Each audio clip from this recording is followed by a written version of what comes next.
अध्याय 71 100 foot token. ये सुनकर जुवान यूचेन ने अपनी भौहें ऊपर उठाईं। उसने लिन बाइचुआन की ओर देखा और कहा, तो तुम यहाँ मेरा इंतजार कर रहे थे। लिन बाइचुआन का चेहरा शांत था। हमारा एक ही दुश्मन है और गठबंधन हम दोनों के हित में है। मैं मानता हूं कि मेरे कुछ स्वार्थी इरादे हैं। मेरी बेटी को मार दिया गया, लेकिन जियांग परिवार को इसकी परवाह नहीं थी और उन्होंने हत्यारे को भी बचाया। वे वास्तव में हमारे कमजोर लिन परिवार को धमका रहे हैं। मैं लिन बाइचुआन जियांग परिवार को इसकी कीमत चुकाने पर मजबूर करूंगा, चाहे कुछ भी हो। जुवान यूचेन की आंखें थोड़ी सिकुड़ गईं और उसने शांति से कहा, आप ईमानदार हैं। लिन बाइचुआन ने जुवान यूचेन को घूरते हुए पूछा, याओगुआन पवित्र भूमि के प्रति आपका क्या दृष्टिकोण है?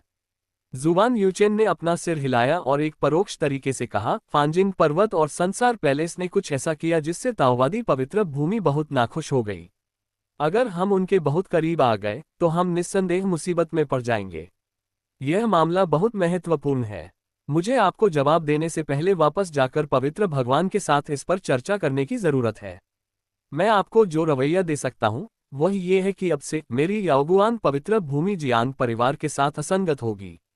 इस बिंदु पर मुझे लगता है कि हम आम सहमति पर पहुंच सकते हैं।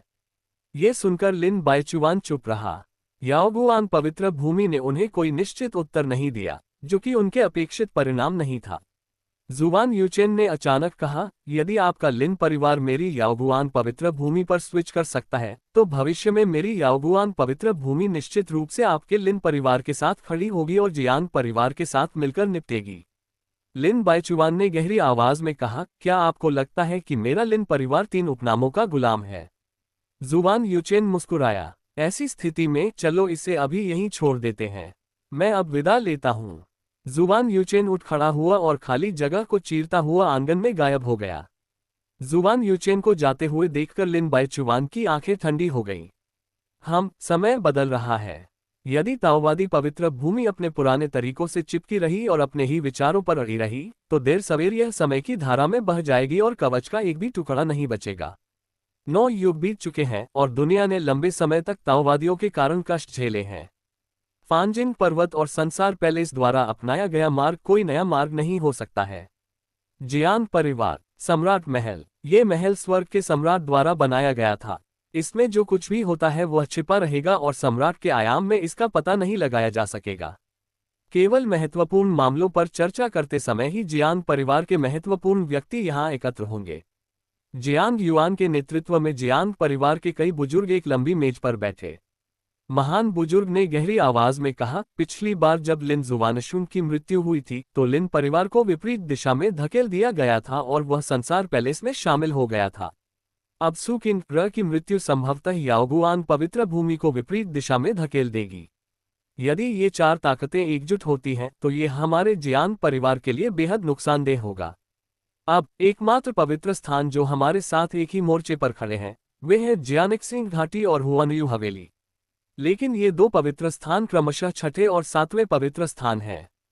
फांजिंग पर्वत ताओवाद के बाद तीसरा सबसे पवित्र स्थान है और संसार का हॉल फांजिंग पर्वत के बाद तीसरा सबसे पवित्र स्थान है। याओगुआन पवित्र भूमि चौथा सबसे पवित्र स्थान है और इसकी ताकत हमारे बराबर है।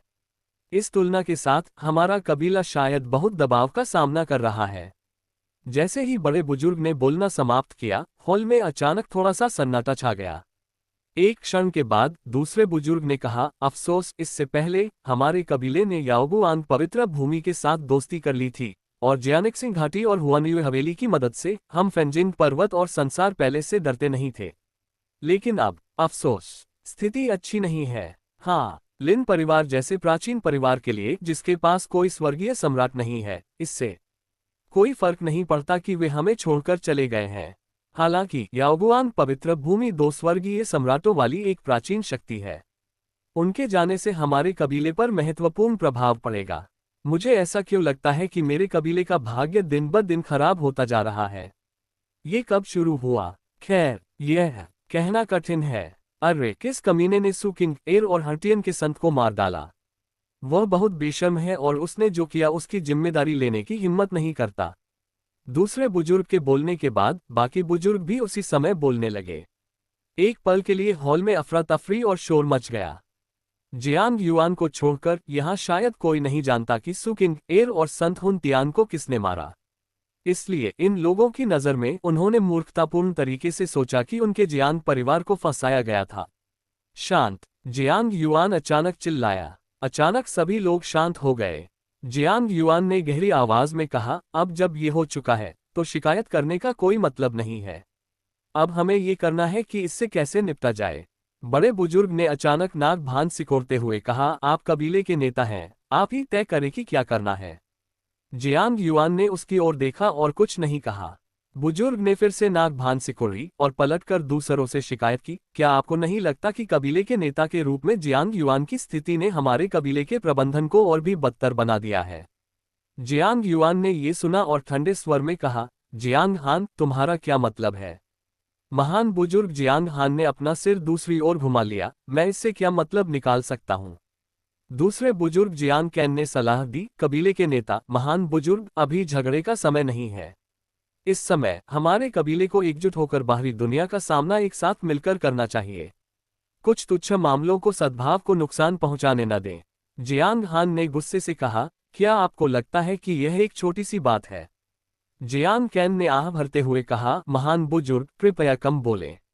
इस समय एक महिला बुजुर्ग अचानक बोली, क्या हमारे स्वर्गीय सम्राट के पास इस मामले पर कोई निर्देश है। जियांग युआन ने उस आदमी की ओर देखा और अपना सिर हिलाया, अभी नहीं। महिला बुजुर्ग ने भौहें सिकोड़ी और एक पल के लिए सोचा, फिर धीरे से कहा, अगर नहीं तो इसका मतलब है कि स्वर्गीय सम्राट को इस मामले की परवाह नहीं है। अगर स्वर्गीय सम्राट को परवाह नहीं है तो इसका मतलब है कि यह मामला हमारे कबीले की नींव को नुकसान नहीं पहुंचाएगा। उस स्थिति में हमें बहुत ज्यादा चिंता करने की जरूरत नहीं है। हमें बस अपना काम करने की जरूरत है, और चाहे मामला कितना भी बड़ा क्यों न हो, स्वर्गीय सम्राट उसका ध्यान रखेंगे। जैसे ही ये शब्द बोले गए, मैदान में मौजूद कई बुजुर्गों की आंखें चमक उठीं और उन्होंने धीरे से सिर हिलाया। ये बात सही है। सातवीं बहन अभी भी होशियार है। जब से मैं छोटी थी मैं हमेशा कहती रही हूं कि सातवीं बहन बहुत होशियार है। आप देखिए, वह हमसे ज्यादा चीजों को साफ साफ देखती है। एक बुजुर्ग ने मौके पर ही महिला बुजुर्ग की प्रशंसा की। इस समय जियांग युआन ने भी धीरे से सिर हिलाया। उसने कहा, लेकिन हमारे कबीले को भी इस मामले पर ध्यान देना चाहिए। हमें हमेशा फांजिंग पर्वत, संसार महल और याओगुआंग पवित्र भूमि से सावधान रहना चाहिए। हाँ, बैठक स्थगित कर दी गई। याओगुआंग पवित्र भूमि, स्वर्गीय सम्राट हॉल के अंदर। अत्यंत सुंदर और ठंडे याओगुआंग संत भगवान ने याओगुआंग पवित्र भूमि के बुजुर्गों की ओर देखा और ठंडे स्वर में कहा, चूंकि सभी को कोई आपत्ति नहीं है तो क्या हमारा कबीला फेंजिंग पर्वत और संसार पैलेस के साथ गठबंधन बनाएगा। इस समय याओगुआंग पवित्र भूमि के अधिकांश बुजुर्गों ने सिर हिलाया। केवल जुवान यूचेन ने एक पल के लिए हिचकिचाते हुए कहा, पवित्र प्रभु, फांजिंग पर्वत और संसार पैलेस के बहुत करीब जाना शायद अच्छी बात नहीं है। याओगुआंग संत भगवान ने जुवान यूचेन को देखा और शांति से कहा, मैं जानता हूं कि आपका क्या मतलब है, लेकिन आपको ये समझना होगा कि समय बदल रहा है। विदेशी सभ्यताएं जरूरी नहीं कि हमारी दुश्मन हो। जुवान यूचेन ने आह भरते हुए कहा, जो लोग मेरी जाति के नहीं हैं उनके दिल अलग अलग हैं, अलग अलग ब्रह्मांडीय सभ्यताओं से आने वालों की तो बात ही छोड़िए।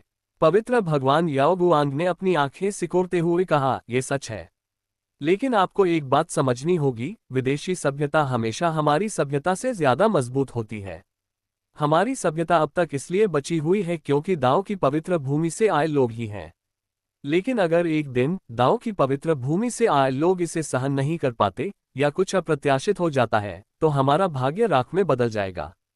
इसलिए हमें कोई दूसरा रास्ता तलाशना होगा। आपको समस्या पर व्यापक रूप से विचार करना होगा। ये सुनकर जुवान यूचेन की बोलती बंद हो गई। बस टिल्ड। इसी समय सम्राट के महल के बाहर से अचानक एक भूकंप आया। हॉल में मौजूद सभी लोग नाखुश दिखे और चले गए। स्वर्गीय सम्राट महल के द्वार के बाहर संत भगवान याओगुआंग के नेतृत्व में सभी ने आकाश की ओर देखा और चले गए। आसमान के ऊपर शून्य फट गया और उसमें से सैकड़ों फीट लंबा एक विशाल काला टोकन गिरा। टोकन के शीर्ष पर एक गोलाकार यिन यांग पैटर्न था जो इस समय धीरे धीरे घूम रहा था। टोकन के बीच में ऊपर और नीचे दो बड़े सुनहरे प्राचीन अक्षर लिखे हुए थे और दोनों अक्षर इस समय चमक रहे थे। युद्ध बंद करो। अध्याय 72, युद्ध रोको। युद्ध रोकने का आदेश। 100 फुट के टोकन को देखते हुए संत भगवान याओगुआन की अभिव्यक्ति धीरे धीरे गहरी हो गई। ताओवादी युद्ध रोकने का आदेश। धमाका। बाईझांग टोकन शून्य में दरार से गिर गया और जमीन पर भारी रूप से गिरा। नीचे का सिरा जमीन में धंस गया और टोकन का बाकी हिस्सा जमीन पर थोड़ा झुका हुआ खड़ा था। शून्य की दरार से एक राजसी आवाज आई। सभी प्रमुख पवित्र स्थानों और प्राचीन परिवारों को आदेश मिल गए हैं। अब से 10 साल बाद वह दिन आएगा जब स्वर्गीय दफन ताबूत खोला जाएगा। इस अवधि के दौरान सभी शीर्ष बलों को लड़ाई शुरू नहीं करनी चाहिए और उन्हें स्वस्थ होने पर ध्यान केंद्रित करना चाहिए। जो लोग इसका उल्लंघन करते हैं उन्हें अपने जोखिम पर परिणाम भुगतने होंगे। इस समय संत भगवान याओगुआंग ने अपने हाथ भींच लिए। उसके बगल का खाली स्थान अचानक टूट गया। पुण्यवान संत वहां से बाहर निकल आए। उन्होंने युद्ध रोकने के लिए जमीन में लगे ताओवादी आदेश की ओर देखा। उनकी आंखों में ठंडक की चमक थी। ताओवाद, ताओवाद, ये सचमुच रास्ते में बाधा है। आप कब तक सभी प्रमुख ताकतों को दबाते रहेंगे? संत हुन्युवान और अन्य लोग भी मूर्ख नहीं हैं। युद्ध रोकने का यह आदेश बहुत अजीब है। हालांकि ताओवादी पवित्र भूमि को ये पता नहीं चल पाया कि स्वर्गीय सम्राट महल में क्या चर्चा हुई थी, लेकिन यह निश्चित रूप से अन्य चैनलों के माध्यम से जान जाएगा कि याओगुआन पवित्र भूमि, फांजिंग पर्वत और संसार महल वर्तमान में प्राचीन परिवार जियान पर दबाव बनाने के लिए एकजुट होने की कोशिश कर रहे हैं। इस समय ताओवादी ने युद्ध विराम आदेश जारी किया, जो उनके विचार में जियान परिवार के पक्ष में था। यद्यपि स्वर्गीय ताबूत का खुलना वास्तव में सभी प्रमुख ताकतों के लिए एक बड़ी घटना है, लेकिन ताओवाद के लिए इस उद्देश्य के लिए युद्ध विराम आदेश जारी करना बहुत ही असामान्य बात थी। ये जियान परिवार की सुरक्षा के अलावा और क्या हो सकता है? ताओवाद, ताओवाद, तुम कोई बड़ा युद्ध नहीं होने दोगे। पुण्यवान ऋषि की आंखें उदास थीं। देखते हैं कि तुम हमें कब तक दबा सकते हो। तुम्हें विदेशी सभ्यताओं से निपटना है। अगर अंदर कोई अराजकता है तो मुझे आश्चर्य है कि क्या तुम्हारा ताओवाद अभी भी इसका सामना कर सकता है। कुछ संघर्षों को दबाया नहीं जा सकता। क्या तुम सच में नहीं समझते? यद्यपि याओगुआन पवित्र भूमि के शिष्य इस समय नाराज थे, लेकिन उन्होंने ताओवाद के आदेश की अवज्ञा करने की हिम्मत नहीं की और केवल मजबूरी में ही इसे स्वीकार कर सकते थे। बेशक इसका एक कारण स्वर्गीय ताबूत भी है। ऐसा कहा जाता है कि ब्रह्मांड का सबसे शक्तिशाली स्वर्गीय सम्राट, जो ताओवादी पवित्र भूमि से संबंधित है, अन्य ब्रह्मांडों की सभ्यताओं के खिलाफ संघर्ष करने की ताकत रखने में सक्षम था, क्योंकि उसे स्वर्गीय दफन ताबूत से एक जबरदस्त अवसर प्राप्त हुआ था। हालांकि ताओवादी पवित्र भूमि भी स्वर्गीय ताबूत के रहस्यों को पूरी तरह से नहीं समझ सकती है, क्योंकि ताओवाद का सबसे शक्तिशाली स्वर्गीय सम्राट भी स्वर्गीय ताबूत में प्रवेश नहीं कर सका। जो अवसर उसे प्राप्त हुआ वह स्वर्गीय ताबूत से निकले अवसर से अधिक कुछ नहीं था। हालांकि इस छोटे से मौके ने ताओवादी स्वर्गीय सम्राट की ताकत को बहुत बढ़ा दिया। इससे पता चलता है कि यह ताबूत कितना आकर्षक है, यहाँ तक कि स्वर्गीय सम्राट भी इसे पाने के लिए उत्सुक है। ये दुख की बात है कि स्वर्गीय शव पेटिका केवल स्वर्ग के सम्राट के पद से नीचे के लोगों के लिए ही खुली है।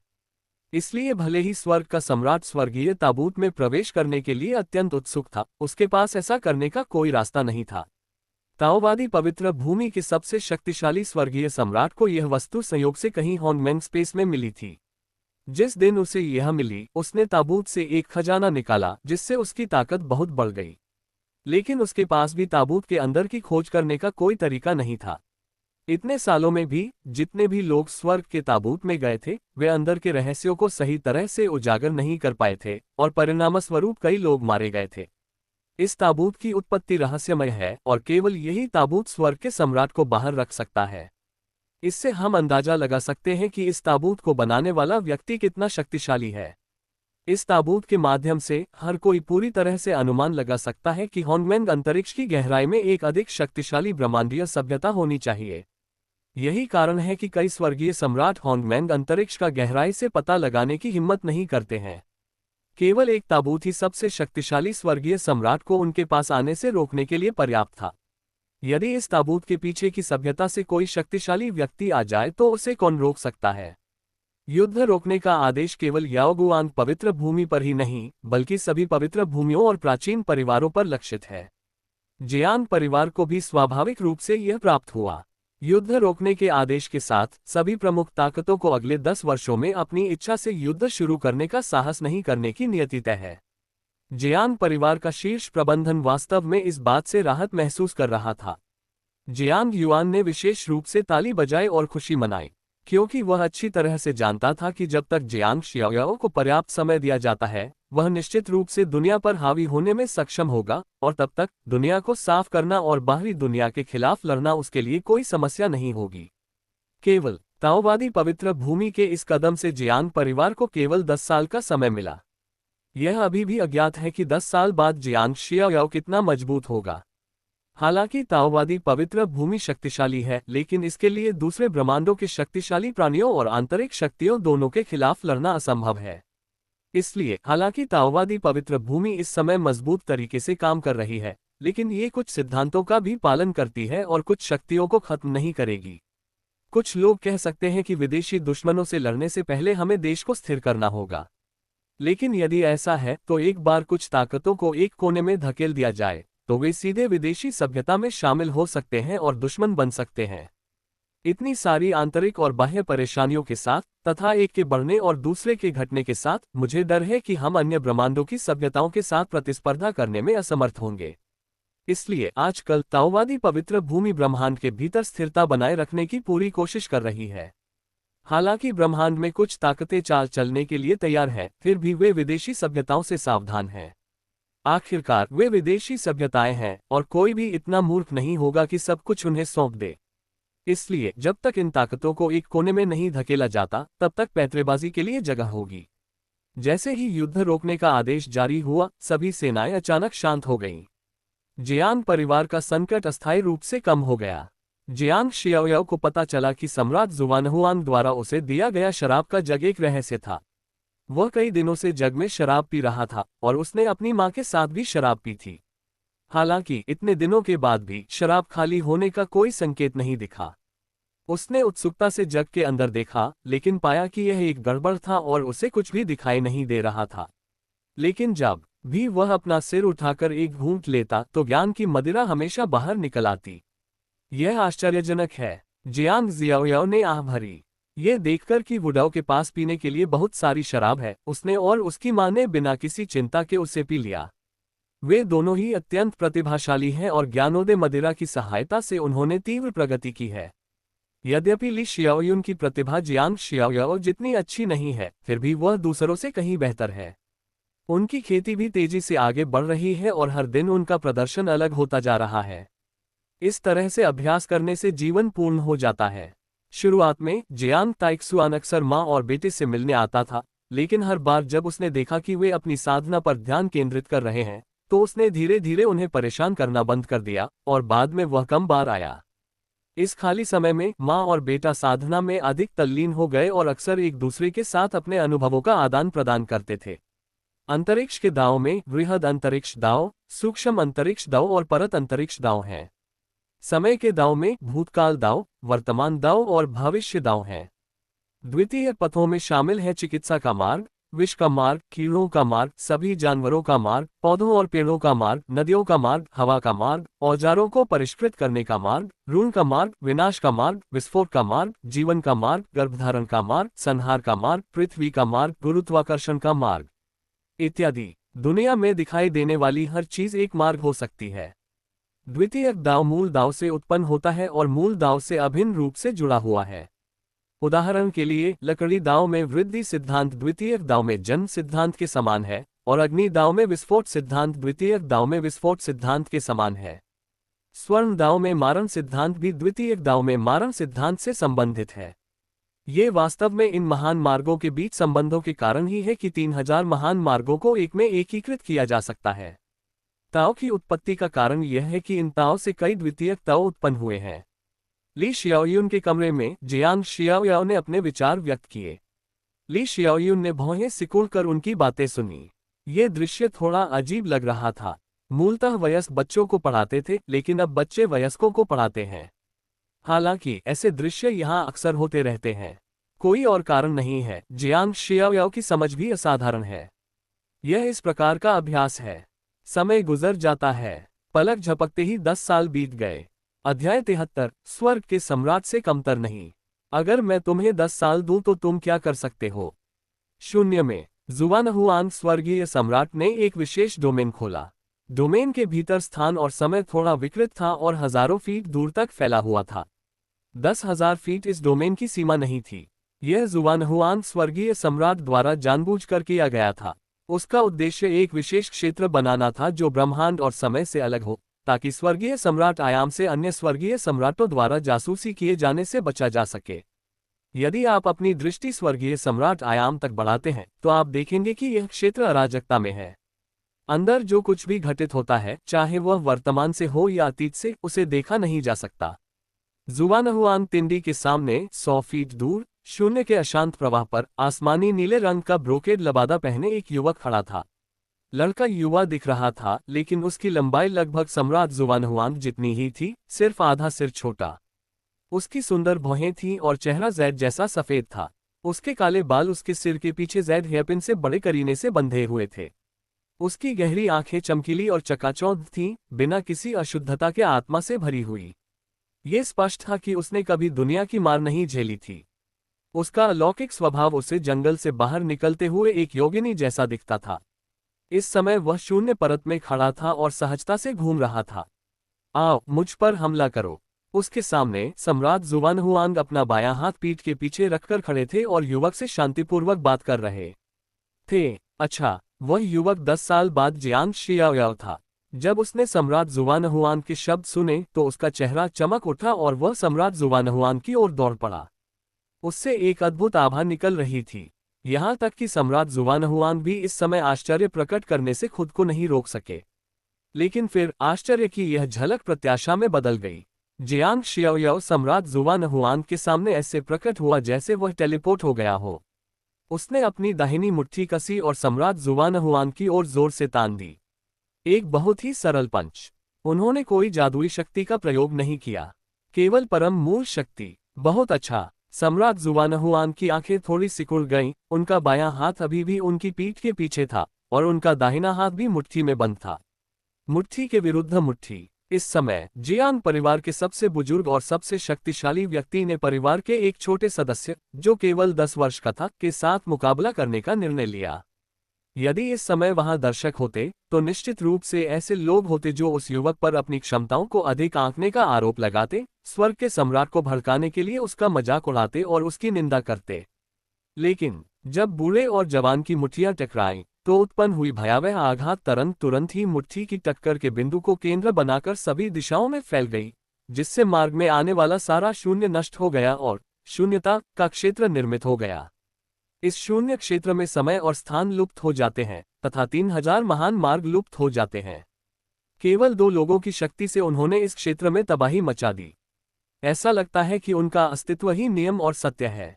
ये सब कुछ है। हालांकि भयावह आघात तरंग अंततः केवल 10,000 फीट की दूरी तक ही पहुंची, क्योंकि जुवानहुआन तियांडी द्वारा बनाए गए विशेष डोमेन की सीमा को छूने के बाद यह एक ठोस तट से टकराने वाली एक भयंकर लहर की तरह था, जो आगे बढ़ने में असमर्थ था और केवल ऊपर की ओर भाग सकता था, फिर पीछे की ओर लुढ़क कर गिर सकता था और फिर शांत हो सकता था। टकराव का परिणाम ये हुआ कि सम्राट जुवानहुआन को पीछे हटना पड़ा। लेकिन जैसे ही वह पीछे हटा, एक भयानक शक्ति उतरी और उसे पीछे धकेलने वाली ताकत को पूरी तरह नष्ट कर दिया। स्वर्ग के सम्राट की शक्ति। जुवानहुआन सम्राट ने अपने शरीर को स्थिर किया और आश्चर्यचकित भाव से कहा, बुनियादी ताकत के मामले में आप निश्चित रूप से औसत सम्राट से कहीं बेहतर हैं। जियांग शियाओयाओ ने विनम्रता से मुस्कुराते हुए कहा, लेकिन मैं अभी भी आपको हरा नहीं सकता।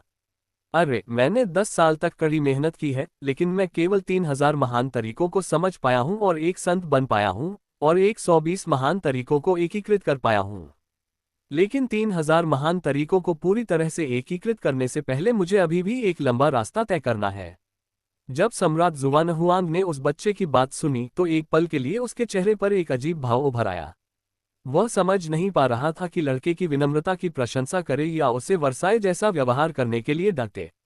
धत्तेरी की 10 साल में संत बन जाना एक चमत्कार है जो हमेशा बना रहेगा। ऐसी प्रतिभा पूरे 9 युगों में कभी नहीं दिखाई दी, नहीं 18 युग भी नहीं, क्योंकि विदेशी ब्रह्मांड सभ्यता में ऐसी कोई प्रतिभा नहीं है।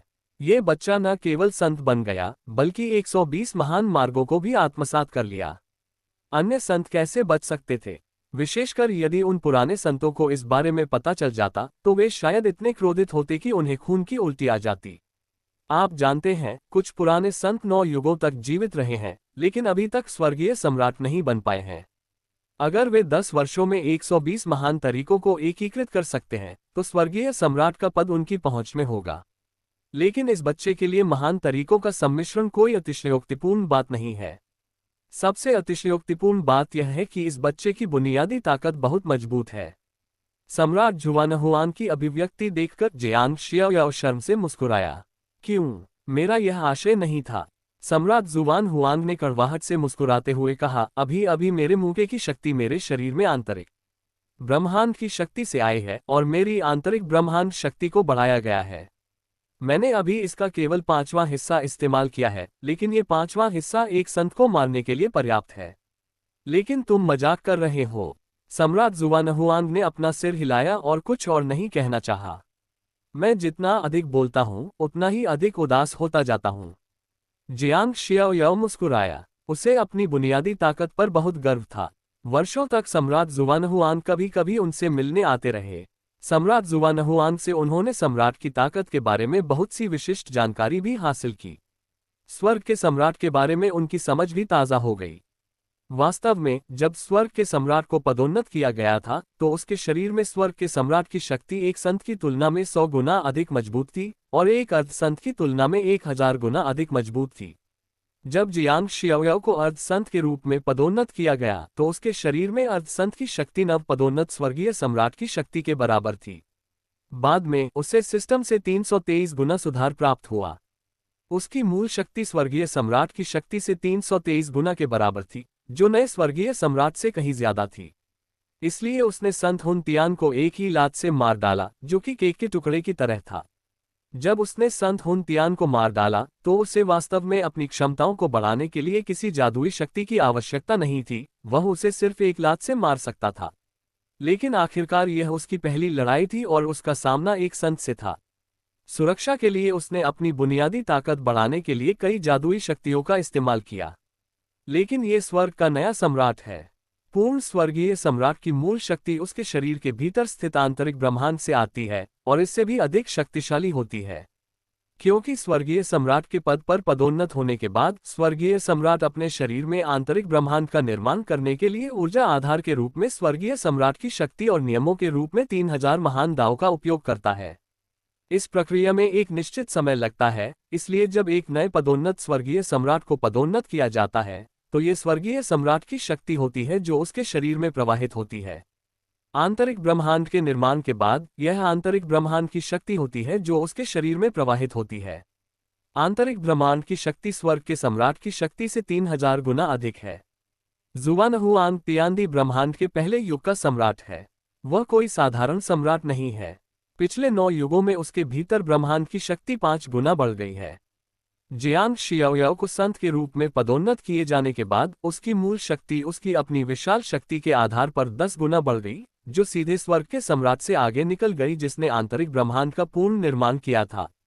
अभी अभी सम्राट झवेनहुआंग ने अपने शरीर में आंतरिक ब्रह्मांड की शक्ति का 5वां हिस्सा जुटाया है, जो वास्तव में सम्राट की शक्ति से 3000 गुना के बराबर है। और जियांग शियाओ को संत के पद पर पदोन्नत किया गया।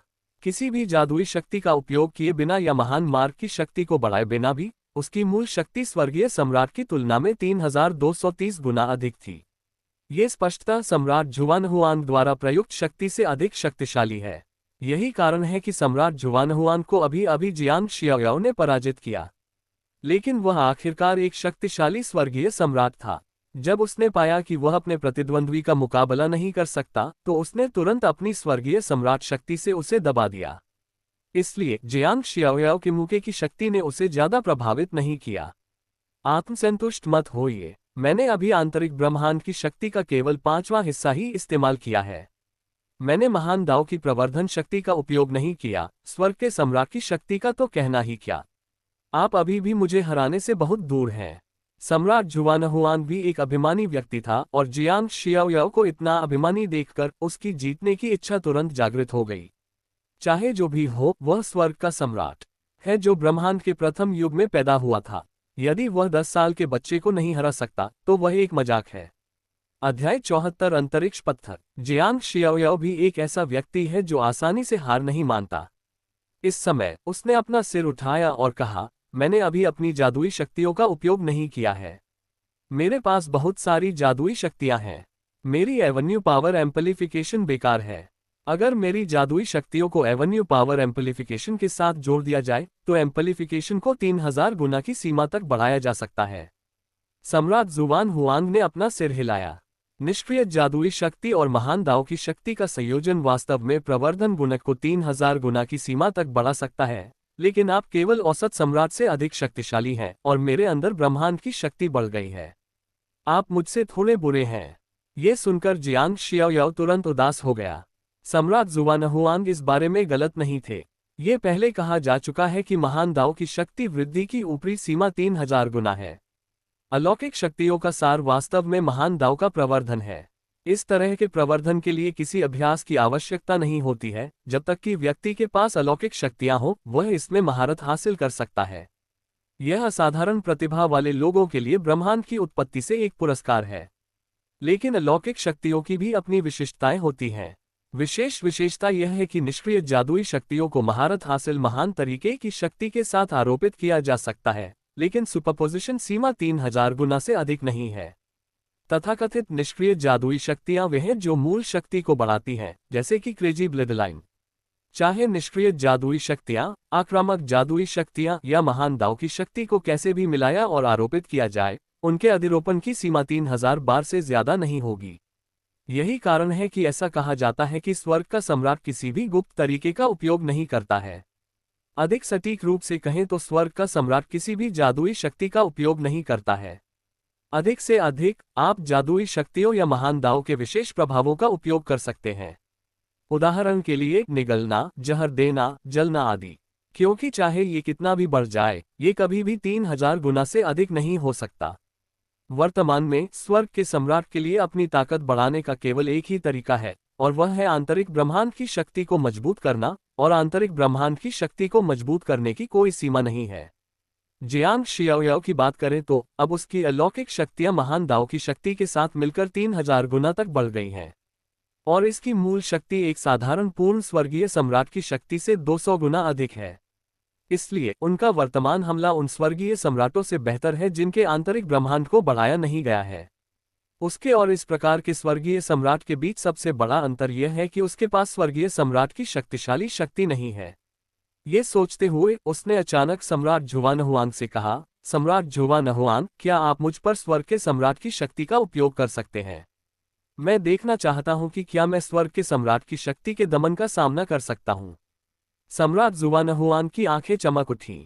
अच्छा, बोलते समय उसकी आंखें सिकुड़ गईं और इस सिकुड़न के साथ ही एक भयानक शक्ति अचानक उतर आई। जियांग शियाओयाओ को हर तरफ से लगातार दबाव महसूस हो रहा था, मानो कोई ब्रह्मांड उसे दबा रहा हो। ये दमन सिर्फ उसके शरीर को दबाने के बारे में नहीं था, बल्कि उसकी आत्मा को भी दबाने के बारे में था। जब उसका शरीर और आत्मा दोनों दबा दिए गए, तो ऐसा लगा जैसे उसकी सारी ताकत अंदर ही अंदर खत्म हो गई हो, और वह हमला करने के लिए ताकत नहीं जुटा पा रहा था। पीना। हालांकि जब जियांग शियाओयाओ को ये शक्ति आती हुई महसूस हुई, वह अचानक चिल्लाया और उसके भयानक भौतिक शरीर की शक्ति बाहर निकल आई। अचानक उसे जो दबाव महसूस हुआ वह बहुत कम हो गया, खासकर उसके भौतिक शरीर पर दबाव जो पूरी तरह से गायब हो गया था। केवल उसकी आत्मा पर दबाव अभी भी मौजूद था। उसकी आत्मा को उसके शक्तिशाली शरीर के पोषण से लाभ मिला और वह बहुत शक्तिशाली भी थी। इसलिए स्वर्ग के सम्राट की शक्ति द्वारा उसकी आत्मा पर लाया गया दमन अन्य लोगों की तुलना में बहुत कम था। इससे उस पर स्वर्ग के सम्राट की शक्ति का दमन बहुत कमजोर हो गया। हा, जुवानहुआंग स्वर्गीय सम्राट, मुझे ऐसा लगता है कि स्वर्गीय सम्राट की शक्ति मुझे दबाने में बहुत मजबूत नहीं है। जियांग जियाओयाओ हंसे। सम्राट जुवानहुआंग ने अपनी भौहें उठाईं और कहा, यदि शरीर और आत्मा पर्याप्त मजबूत है, तो सम्राट की शक्ति का प्रभावी ढंग से विरोध करना वास्तव में संभव है। आपका शरीर इतना मजबूत है कि यह आश्चर्य की बात नहीं है कि आप सम्राट की शक्ति का विरोध कर सकते हैं। जियांग शियाओयाओ ने उत्साह से कहा, जुवानहुआंग स्वर्गीय सम्राट, मुझे लगता है कि मैं अब औसत स्वर्गीय सम्राट से कमतर नहीं हूँ। स्वर्ग का योग्य सम्राट। सम्राट जुवान हुआंग ने सिर हिलाया और कहा, आपकी मूल शक्ति एक औसत सम्राट की तुलना में अधिक मजबूत है और आपकी शक्ति वृद्धि 3000 गुना की सीमा तक पहुंच सकती है। एक साधारण सम्राट की शक्ति ने आप पर दमन को बहुत कम कर दिया है, लेकिन अभी भी कुछ दमन है। इस पहलू में साधारण सम्राट आगे है। दोनों एक दूसरे को संतुलित करते हैं और आपका हमला वास्तव में एक साधारण सम्राट से बहुत अलग नहीं है। जियांग शियाओयाओ बहुत खुश था। एक संत के दायरे के साथ वह स्वर्ग के सम्राट के खिलाफ लड़ सकता है। यहां तक कि एक साधारण स्वर्गीय सम्राट के लिए भी यह अत्यंत कठिन है। लेकिन उसने ऐसा किया। सम्राट जुवानहुआंग शायद जियांग शियाओयाओ के अभिमान से डरे हुए थे, इसलिए वे उसे डांटने से खुद को नहीं रोक पाए। लेकिन आत्मसंतुष्ट मत बनो। तुम साधारण सम्राटों के साथ प्रतिस्पर्धा कर सकते हो, लेकिन तुम अभी भी उन सम्राटों जितने अच्छे नहीं हो जिनके आंतरिक ब्रह्मांडों को बढ़ाया गया है। तुम्हें पता होना चाहिए कि महान दाओ की शक्ति अपनी सीमा तक पहुंचने के बाद प्रतिस्पर्धा आंतरिक ब्रह्मांड की शक्ति और सम्राट की शक्ति है। जिस सम्राट का आंतरिक ब्रह्मांड बढ़ाया गया है, उसके पास न केवल अधिक शक्ति है, बल्कि अधिक शक्ति भी है। उदाहरण के लिए, मेरी शक्ति एक साधारण सम्राट की तुलना में 5 गुना अधिक मजबूत है। मैंने अभी जो शक्ति तुम पर दिखाई है, वह केवल एक साधारण सम्राट के बराबर है, और मैंने इसे तुम पर इस्तेमाल नहीं किया है। जियांग शियाओयाओ ने मुस्कुराते हुए कहा, मैं बस एक पल के लिए खुश हूं, मुझे गर्व नहीं होगा। अपने दिल में जियांग शियाओयाओ सोच रहा था, जब उसे स्वर्गीय सम्राट के रूप में पदोन्नत किया जाएगा, तो उसकी स्वर्गीय सम्राट शक्ति और आंतरिक ब्रह्मांड की शक्ति एक साधारण स्वर्गीय सम्राट की तुलना में कितनी अधिक मजबूत होगी। उनका वर्तमान पवित्र क्षेत्र आंतरिक ब्रह्मांड जितना विशाल है। अंतर केवल इतना है कि इसका कोई मूल नहीं है। इतना विशाल पवित्र क्षेत्र स्वर्ग और पृथ्वी में पदोन्नत होने के बाद इसके द्वारा निर्मित आंतरिक ब्रह्मांड और भी बड़ा होना चाहिए। आंतरिक ब्रह्मांड की शक्ति और स्वर्गीय सम्राट की शक्ति निश्चित रूप से एक साधारण स्वर्गीय सम्राट की तुलना में अधिक मजबूत है। यह अज्ञात है कि यह कितना मजबूत है। इस बिंदु पर जियांग शियाओयाओ ने अचानक जिज्ञासा से पूछा, जुवानहुआंग सम्राट ने आंतरिक ब्रह्मांड को कैसे मजबूत किया? सम्राट जुवानहुआंग ने कहा, हमें एक विशेष प्रकार का पत्थर ढूंढना होगा, हम इसे माइक्रोकॉस्मिक स्टोन कहते हैं।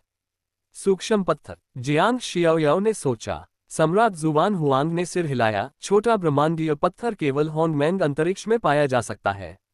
संख्या बहुत बहुत दुर्लभ है और गर्भधारण का समय बहुत लंबा है। हालांकि ये चीज सम्राट के जीवन की तरह है। सम्राटों के लिए इस छोटे ब्रह्मांडीय पत्थर के लिए लड़ना आम बात है। जैसे कुछ सोचते हुए जियांग शियाओयाओ ने कहा, चूंकि छोटे ब्रह्मांडीय पत्थर हैं, तो क्या बड़े ब्रह्मांडीय पत्थर भी हैं? सम्राट जुवानहुआंग ने धीरे से सिर हिलाया, हाँ, महान ब्रह्मांडीय पत्थर कुछ ऐसा है जो ब्रह्मांड की उत्पत्ति को मजबूत करता है। इस तरह का खजाना बेहद कीमती है। एक बार यह प्रकट होने पर विभिन्न ब्रह्मांडीय सभ्यताओं के बीच निश्चित रूप से युद्ध छिड़ जाएगा। जियांग शियाओयाओ ने अचानक पूछा, हमारा ब्रह्मांड अभी भी मूल ब्रह्मांड ही है, क्या इसे महान ब्रह्मांडीय पत्थर द्वारा बढ़ाया नहीं गया है? सम्राट जुवानहुआंग ने सिर हिलाकर कहा, हाँ। जियांग शियाओयाओ को यह अविश्वसनीय लगा। हमारा ब्रह्मांड 9 युगों से अस्तित्व में है, लेकिन हमें एक भी बड़ा ब्रह्मांडीय पत्थर नहीं मिला है। सम्राट जुवानहुआंग ने अपना सिर हिलाया और आह भरते हुए कहा, एक बड़े ब्रह्मांडीय पत्थर को पोषित होने में कई युग लग सकते हैं। वह स्थान जहां इसे पोषित किया जा सकता है अत्यंत दुर्लभ है और उसे ढूंढना इतना आसान नहीं है। ये सुनकर जियांग शियाओयाओ चुप रहा। वह ये समझ सकता था, होंगमेंग अंतरिक्ष इतना विशाल है कि ब्रह्मांड एक नगण्य बिंदु मात्र है और जन्म स्थान अत्यंत दुर्लभ है। इसे खोजना कितना कठिन है। ठीक है, चलो वापस चलें। ताओवादी पवित्र भूमि में स्वर्गीय दफन ताबूत जल्द ही खोला जाएगा। आपको वापस जाना चाहिए और अच्छी तरह से तैयारी करनी चाहिए। आप स्वर्गीय सम्राट बनने से पहले इसमें प्रवेश कर सकते हैं। अपनी प्रतिभा और ताकत के साथ आप इसमें कुछ रहस्य खोजने में सक्षम हो सकते हैं। सम्राट जुवानहुआंग ने उम्मीद से कहा। जियांग जियाओयाओ ने सिर हिलाया। अगले ही क्षण दोनों शून्य में गायब हो गए। अध्याय 75 भाग्य के साथ कैद।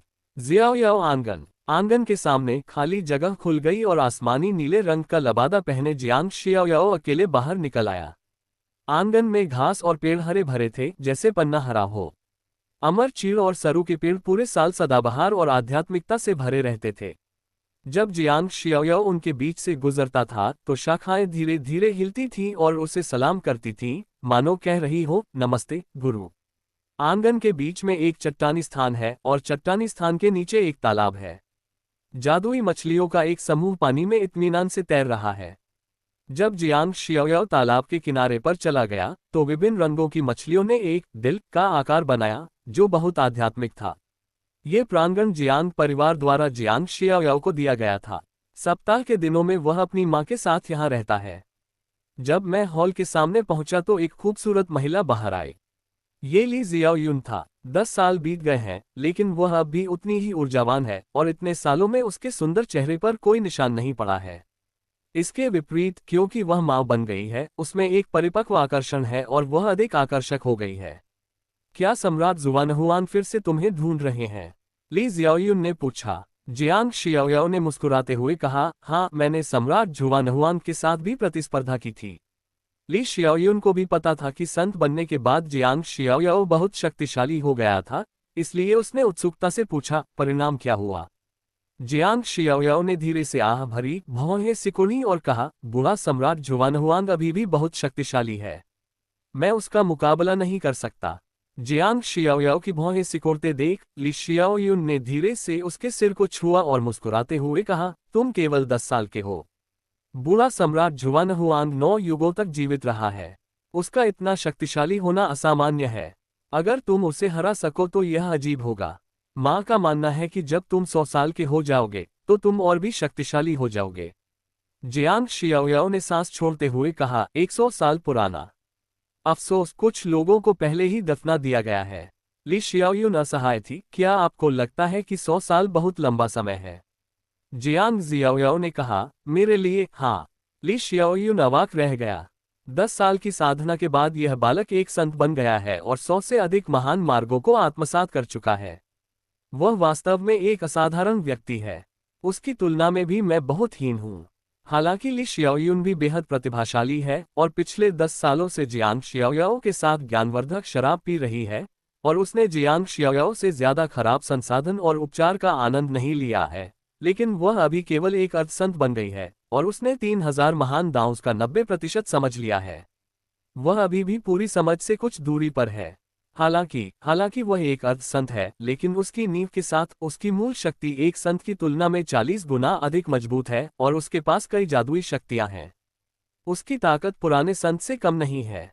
चलो मुझे इसे इस तरह से रखने दें। जियांग शियाओ अब सामान्य स्वर्गीय सम्राटों के बराबर है और ली शियाओयुन अब स्वर्ग के छद्म सम्राट के बराबर है। मैं तुम्हारे बड़े हॉल में जाऊंगा और फिर मैं तुमसे बात नहीं करूंगा। ली शियाओयुन ने ये कहा और चला गया। ली शियाओयुन के चले जाने के बाद जियांग शियाओ तालाब के पास गया और उसमें मछलियों को देखने लगा। इसके बाद तालाब की मछलियों ने और अधिक आकार धारण कर लिए। उदाहरण के लिए शुआई, न्यू, 6 आदि। बहुत चाटने लायक। मैंने चाटने वाली मछलियों का एक झुंड कैसे पाला? जियांग जियाओ हैरान था। अचानक एक हार्दिक आवाज सुनाई दी, भाई जियाओ, क्या तुम्हें मेरी याद आती है? ये शब्द सुनकर जियांग शियाओ को हल्का सिरदर्द महसूस हुआ। उसने आवाज की दिशा में देखा और देखा कि एक सुंदर आदमी सफेद लबादा पहने अपने कोनिया चेहरे पर एक गर्मजोशी भरी मुस्कान के साथ उसकी ओर आ रहा था। ये व्यक्ति कोई और नहीं है, यह उसका सौतेला भाई जियांग तियानमिंग था। अब वह जियांग परिवार की युवा पीढ़ी में दूसरी सबसे मजबूत प्रतिभा है। सू किंग एर की मृत्यु के बाद जियांग परिवार ने उसका पालन पोषण करने के लिए एक युवा नर्स की व्यवस्था की। यद्यपि उसने कम उम्र में ही अपनी मां को खो दिया था, लेकिन इस व्यक्ति का चरित्र अंधकार में नहीं था, जिससे जियांग शियाओ को आश्चर्य हुआ। शुरू में तो वह इस व्यक्ति से मिलना जुलना पसंद नहीं करता था, लेकिन यह व्यक्ति अक्सर उससे मिलने आता था। ऐसा इसलिए है क्योंकि जियांग तियानमिंग बाहर से शांत दिखते हैं, लेकिन वास्तव में वे बहुत प्रतिस्पर्धी हैं। एक बार उसने जियांग तियानमिंग को हरा दिया था और तब से जब भी यह आदमी सफलता हासिल करता, वह उसे चुनौती देने के लिए आ जाता। लेकिन परिणाम पूर्वानुमानित है, वे हर बार हारते हैं। लेकिन दूसरा पक्ष लगातार हार के बाद भी लड़ता रहा और कभी निराश नहीं हुआ। वह भी एक प्रतिभाशाली व्यक्ति है। क्या आप मुझे फिर से चुनौती देना चाहते हैं? जियांग जियाओ ने जियांग तियानमिंग पर नजर डाली। उसे इस व्यक्ति की जरा भी परवाह नहीं थी। आखिरकार वह अब एक ऐसा व्यक्ति है जो स्वर्ग के सम्राट के बराबर है। भले ही जियांग तियानमिंग प्रतिभाशाली हो, लेकिन वह उससे बहुत कमतर है। उसकी नज़र में वह एक चींटी की तरह है। वह उसकी परवाह कैसे कर सकता है? हालांकि यह व्यक्ति सुकिंग का मरणोपरांत बच्चा है, लेकिन वह तब सिर्फ एक बच्चा था और उसके जितना बुरा नहीं था। जियांग शियाओयाओ इतना क्रूर नहीं होगा कि उसे मार डाले। यह उसका विवेक है। लेकिन अगर यह व्यक्ति भविष्य में उसके खिलाफ जवाबी कार्रवाई करना चाहता है तो यह दूसरी बात है। हालांकि जियांग परिवार ने वर्षों से इस व्यक्ति के मन में यह विचार बैठा दिया है कि उसकी मां की मृत्यु का कारण फांजिंग पर्वत और संसार पैलेस था, और उसने इस पर विश्वास किया। वह हर दिन कठिन अभ्यास करता था, शायद एक दिन इन दो पवित्र स्थानों को ध्वस्त कर अपनी मां का बदला लेने की उम्मीद में। सही, मैं आध्यात्मिक शक्ति क्षेत्र के 9वें स्तर तक पहुंच गया हूं, जियांग तियानमिन ने आत्मविश्वास से कहा। आध्यात्मिक शक्ति का 9वां स्तर। जियांग तियानमिन की बात सुनकर जियांग शियाओयाओ को हंसने का मन हुआ। शायद जियांग तियानमिन की नज़र में 11 वर्ष की आयु में आध्यात्मिक शक्ति के 9वें स्तर तक उनकी सफलता पहले से ही अत्यंत उल्लेखनीय थी, क्योंकि सभी साधक 10 वर्ष की आयु में ही अभ्यास करना और तकनीक सिखाना शुरू कर देते हैं, जिसका अर्थ है कि उन्हें अभ्यास करते हुए केवल 1 वर्ष से भी कम समय हुआ था। वास्तव में यदि जियांग शियाओयाओ को छोड़ दिया जाए तो जियांग तियानमिन की साधना की गति वास्तव में युवा पीढ़ी से बहुत आगे है। लेकिन जियांग शियाओयाओ की तुलना में ये कहीं अधिक निम्न है। जियांग जियाओयाओ का जन्म एक अर्ध संत के रूप में हुआ था। अब वह सामान्य स्वर्गीय सम्राटों के बराबर है। लेकिन जियांग तियानमिन को यह नहीं पता था। न केवल जियांग तियानमिन बल्कि जियांग परिवार के लोग भी जियांग शियाओयाओ के रहस्य के बारे में लगभग कुछ नहीं जानते थे। इसलिए इस समय जियांग तियानमिन अभी भी मूर्खतापूर्ण तरीके से यह मान रहा था कि जियांग शियाओयाओ उससे केवल अस्थायी रूप से आगे है, और जब तक वह कड़ी मेहनत करता रहेगा वह उससे आगे निकल जाएगा। कभी कभी जियांग जियाओयाओ को जियांग तियानमिन के लिए थोड़ा दुख महसूस होता था। ये कहावत बिल्कुल सही बैठती है कि यदि यूं है तो लियांग क्यों है। जियांग शियाओयाओ ने ऊब से अपने हाथ हिलाए। आज मेरा मूड ठीक नहीं है और मैं प्रतिस्पर्धा नहीं करना चाहता। कृपया वापस चले जाइए। बंद करो भाई, मुझे कुछ सम्मान दो और मेरे साथ लड़ो। ये सुनकर जियांग तियानमिन चिंतित हो गया। क्या आप उससे प्रतिस्पर्धा नहीं करते? वह खाना नहीं खा सकेगा। ऐसा लगता है कि तुम मुझसे 6 बार हार चुके हो। जियांग शियाओयाओ ने जियांग तियानमिन की ओर देखा। जियांग तियानमिन ने सिर हिलाया, हाँ। जियांग शियाओयाओ एक पल के लिए स्तब्ध रह गया और अचानक कुछ सोचने लगा। इसलिए उसने कहा, प्राचीन समय में एक संत ने मेंढुओं को 7 बार पकड़ लिया था। आज मैं तुम्हें उसे चुनौती देने का एक और मौका दूंगा, लेकिन अगर तुम फिर से हार गए तो मेरे पास दोबारा मत आना। जियांग तियानमिन ने भारी स्वर में सिर हिलाया। चिंता मत करो, अगर मैं इस बार हार गया तो मैं वादा करता हूं कि 10 साल बाद तुम्हारी तलाश में नहीं आऊंगा। जियांग शियाओयाओ ने पलटकर कहा, ठीक है, आगे बढ़ो। बोलते समय उसने अपना एक हाथ पीठ के पीछे रखा और उसका रूप सम्राट झवेनहुआंग जैसा लग रहा था। तो फिर सावधान रहो भाई। जियांग तियानमिन गंभीर दिख रहा था और वह अचानक जियांग शियाओयाओ की ओर दौड़ा। जियांग शियाओयाओ ने ऊब में अपना सिर हिलाया। उसने जियांग तियानमिन को मुक्का मारा। इससे पहले कि जियांग तियानमिन कुछ प्रतिक्रिया दे पाता, उसे छाती में मुक्का मारा गया। फिर वह अपने हाथ पैर फड़फड़ाते हुए अपने पीछे तालाब में उड़ गया, जिससे छप छप की आवाज आए। तालाब में मौजूद मछलियां चकमा देकर दूर तैर गईं और देखने लगीं। अगर आप ध्यान से देखें तो आप मछलियों की आंखों में घृणा देख सकते हैं। ये सज्जन हमारे तालाब में कितनी बार गिर चुके हैं? ये 7वीं बार है। ओह, आप तो बहुत दृढ़ निश्चयी हैं। यहाँ की सभी मछलियाँ दिव्य मछलियाँ हैं और वे दिव्य विचारों के माध्यम से संवाद कर सकती हैं। सिर्फ एक पूंछ झटके से जियांग तियानमिन को दूर फेंका जा सकता था, लेकिन सजावटी मछली होने के कारण वे ऐसा करने की हिम्मत नहीं करते। वे ये भी जानते थे कि जियांग तियानमिन का रुतबा बहुत ऊंचा है। अगर वे ऐसा करते तो शायद उन्हें काट दिया जाता और वे स्वादिष्ट व्यंजन बन जाते। Crash tilde. जियांग तियानमिन बहुत उदास महसूस करते हुए पानी से बाहर निकला। मैं अभी भी ऐसा नहीं कर सकता। भाई जियाओयाओ, तुम इतने उग्र क्यों हो? जियांग शियाओयाओ ने शांति से कहा, भाई, मैंने 7 लोगों को पकड़ लिया है। अब मुझे परेशान मत करो। चिंता मत करो, भाई जो कहेगा वही करेगा। ऐसा कहकर जियांग तियानमिन निर्णायक रूप से मुड़ा और चला गया। जियांग तियानमिन की पीठ की ओर देखते हुए जियांग शियाओयाओ ने कंधे उचका दिए। तालाब में जादुई मछलियों के समूह ने एक बार फिर नया रूप धारण कर लिया। इस बार यह एक शब्द था, सब्जी। अध्याय 76, विभिन्न ब्रह्मांड विनिमय बैठक। जियांग शियाओयाओ ने तालाब में ये दृश्य देखा और जब उसने सब्जी शब्द देखा तो वह दंग रह गया। फिर वह मुस्कुराया। यह एकदम सही वर्णन है। ये कहते हुए उसने अपना सिर पीछे से पकड़ा, मुड़ा और लॉबी की ओर चला गया। लॉबी। वह कुर्सी पर बैठ गया, ज्ञानवर्धक मदिरा निकाली और एक घूंट पीने लगा। पूर्वज जुआन हुआन का ये शराब का जग सचमुच जादुई है। मैं 10 साल से इससे शराब पी रहा हूं और यह अभी भी खाली नहीं हुआ है। जियांग शियाओ ने उसके हाथ में रखे शराब के जग को देखा और आश्चर्यचकित हो गया।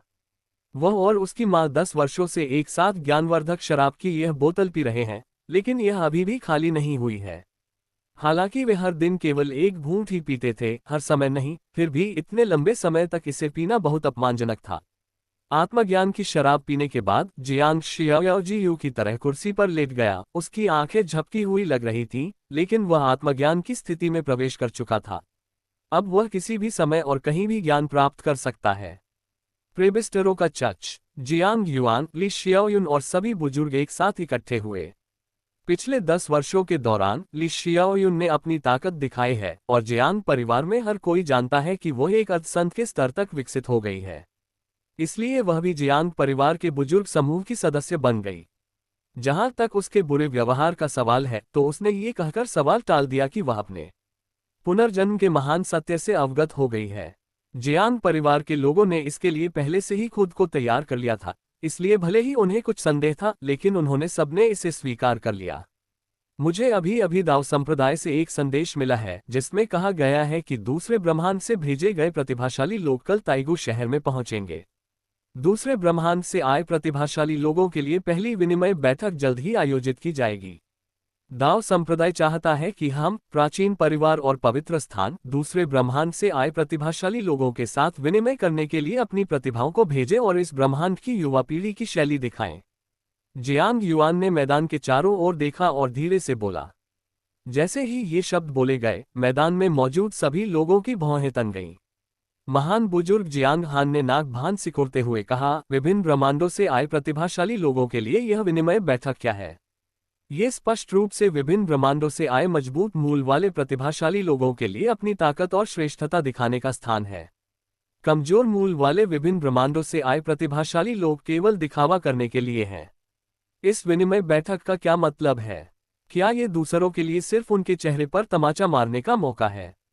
दूसरे एल्डर जियांग कैन ने कहा, दाओ संप्रदाय की पवित्र भूमि वास्तव में अन्य ब्रह्मांडों से प्रतिभाओं को हमारे ब्रह्मांड में प्रवेश करने की अनुमति देने के लिए सहमत हुई।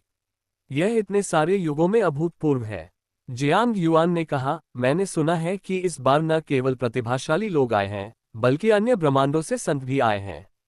उनके यहाँ आने का उद्देश्य न केवल प्रतिभाशाली लोगों के साथ विचारों का आदान प्रदान करना है, बल्कि ताओवादी पवित्र भूमि के साथ एक महत्वपूर्ण मामले पर चर्चा करना भी है। बड़ी खबर। जियांग हान ने नाक भान सिकोड़ते हुए कहा, और क्या हो सकती है? ये स्वर्ग दफन ताबूत के बारे में होगी। जियांग कैन ने कहा, एलियन ब्रह्मांड लंबे समय से स्वर्गीय दफन ताबूत की लालसा रखता है।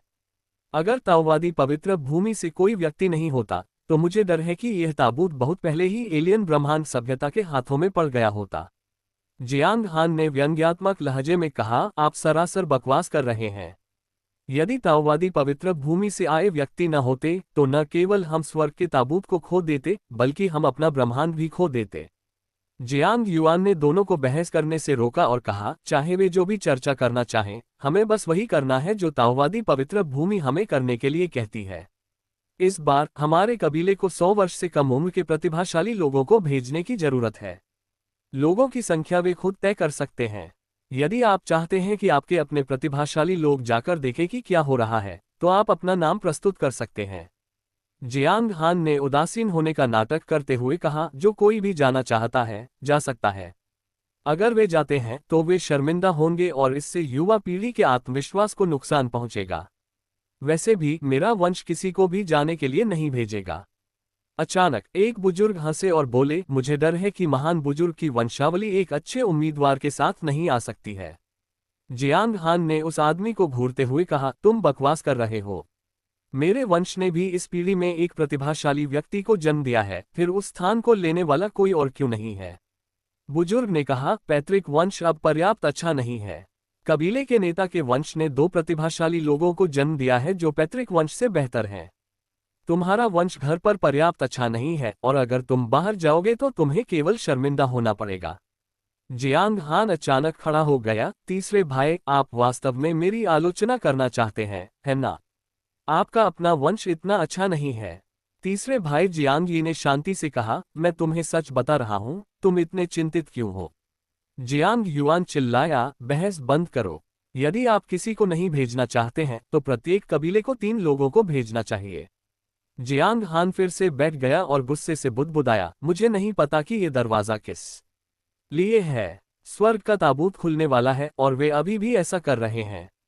वे बस अपना समय बर्बाद कर रहे हैं। जियांग युआन ने जियांग हान की ओर देखा और कहा, मुझे डर है कि विदेशी सभ्यता भी स्वर्ग दफन ताबूत को खोलने के लिए यहां आ रही है। जियांग हान ने व्यंग्यात्मक लहजे में कहा, दाओ संप्रदाय इतना मूर्ख तो नहीं होगा कि किसी दूसरे ब्रह्मांड से किसी को अंदर आने दे, है न? ये सुनकर जियांग युआन चुप रहा। इसका निर्णय लेना उसका काम नहीं है। स्वर्गीय दफन ताबूत की खोज ताओवादी संप्रदाय द्वारा की गई थी और वे ही इसे रखने वाले तथा इस अवसर के प्रभारी भी थे। कोई भी बाहरी व्यक्ति किसी भी निर्णय में हस्तक्षेप नहीं कर सकता। बैठक में एक क्षण के लिए सन्नाटा छा गया। ली शियाओयुन ने कबीले के नेता की ओर देखा और कहा, कबीले के नेता, मैं भी इस तियानजियाओ एक्सचेंज सम्मेलन में भाग लूंगा। जियांग युआन ने ली शियाओयुन की ओर देखा, उसकी आंखें आश्चर्य से चमक रही थीं, और फिर उसने सिर हिलाया, ठीक है। ली शियाओयुन इस साल केवल 35 साल की हैं। साधुओं की दुनिया में यह उम्र युवा मानी जाती है। इतनी कम उम्र में ही वह अर्ध संत, राक्षसों में राक्षस बन चुका है। ली शियाओयुन के लिए जाना बिल्कुल उपयुक्त होगा। शायद यह इस ब्रह्मांड को सहारा दे सके और अन्य ब्रह्मांडों के प्रतिभाशाली लोगों के अहंकार को कम कर सके।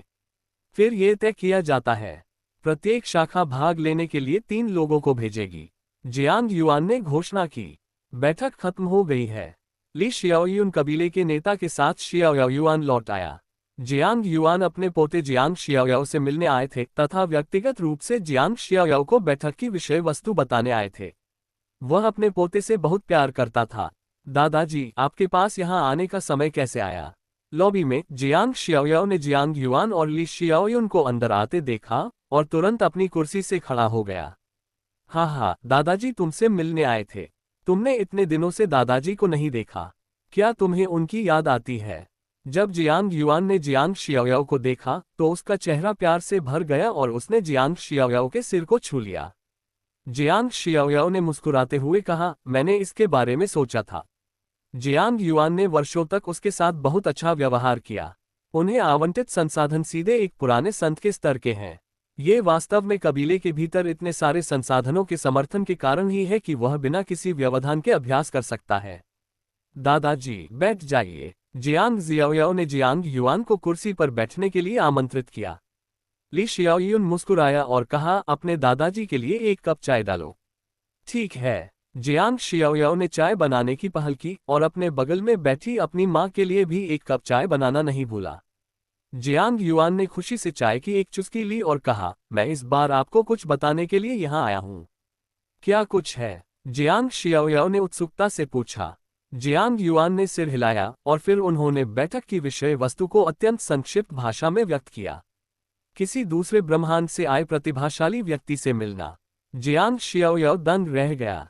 जियांग युआन ने सिर हिलाया, मुझे डर है कि दूसरे ब्रह्मांडों से प्रतिभाशाली लोग स्वर्ग के ताबूत के लिए यहाँ आ रहे हैं। लेकिन इससे कोई फर्क नहीं पड़ता कि वे स्वर्ग के ताबूत में प्रवेश कर सकते हैं या नहीं। उससे पहले, यदि संभव हो तो, हमें पहले उनकी आत्माओं को शांत करना चाहिए। अन्यथा वे हमेशा हमारे सामने घमंडी रहेंगे और उन्हें देखकर ही मुझे गुस्सा आता है। जियांग शियाओ ने धीरे से सिर हिलाया और कहा, मैं भी दूसरे ब्रह्मांडों की प्रतिभाओं के बारे में बहुत उत्सुक हूँ। मैं इस एक्सचेंज मीटिंग में जाऊंगा। जियांग युआन ने जियांग शियाओ की ओर देखा और कहा, ठीक है, तुम्हारी माँ भी जा रही है, इसलिए ये तुम दोनों के लिए एक दूसरे का ख्याल रखने का अच्छा अवसर है। माँ भी जा रही है? जियांग शियाओ ने आश्चर्य से ली शियाओयुन को देखा। ली शियाओयुन मुस्कुराए और बोली, क्यों, आप अपनी माँ को दुनिया देखने की अनुमति नहीं देते? जियांग शियाओ ने अपना सिर खुजाते हुए कहा, मेरा यह मतलब नहीं था। ठीक है, यह अच्छा है, इससे मैं अपनी माँ से अलग होने से बच जाऊंगा। जियांग युआन ने कहा, तो ये तय हो गया। मेरे दादा के वंश से आप, जियांग तियानमिंग और आपकी माँ, आप तीनों जाएंगे। अगले दिन वृद्ध संत जियांग वुडी के नेतृत्व में सभी लोग ताइकू शहर गए। अध्याय 77 मैं एक कुत्ता हूँ। बूढ़े संत जियांग वुडी को टीम का नेतृत्व करने दें। सबसे पहले प्रतिद्वंद्वी भी एक बूढ़ा संत है और दूसरा जियांग वुडी भी स्वर्ग दफन ताबूत में प्रवेश करेगा। ताइकू शहर, एक व्यस्त सड़क पर जियांग वुडी भीड़ के आगे चल रहे थे, उनके पीछे जियांग शियाओयाओ और जियांग तियानमिंग उनके बाईं और दाईं ओर चल रहे थे। जियांग शियाओयाओ ने ली शियाओयुन का दूसरी ओर पीछा किया। जियांग वुडी ने अपने झुर्रियों वाले चेहरे पर मुस्कुराहट बिखेरी और अपने दाहिने हाथ से अपनी बर्फ सी सफेद दाढ़ी को सहलाया। जियांग शियाओयाओ ने अचानक पूछा, पूर्वज वुडी, मेरा एक सवाल है। जियांग वुडी ने आगे देखा और कहा, बस मुझे बताओ कि तुम्हें क्या कहना है। जियांग शियाओयाओ ने एक पल के लिए सोचा और पूछा, मैं काफी उत्सुक हूं। क्या यह नहीं कहा जाता है कि होंगमेंग अंतरिक्ष बहुत बड़ा है और दो ब्रह्मांडों के बीच की दूरी बहुत अधिक है, इसलिए स्वर्ग के सम्राट को उड़ान भरने में 100 साल लगते हैं। फिर दूसरे ब्रह्मांडों से ये प्रतिभाशाली लोग हमारे ब्रह्मांड में कैसे आए?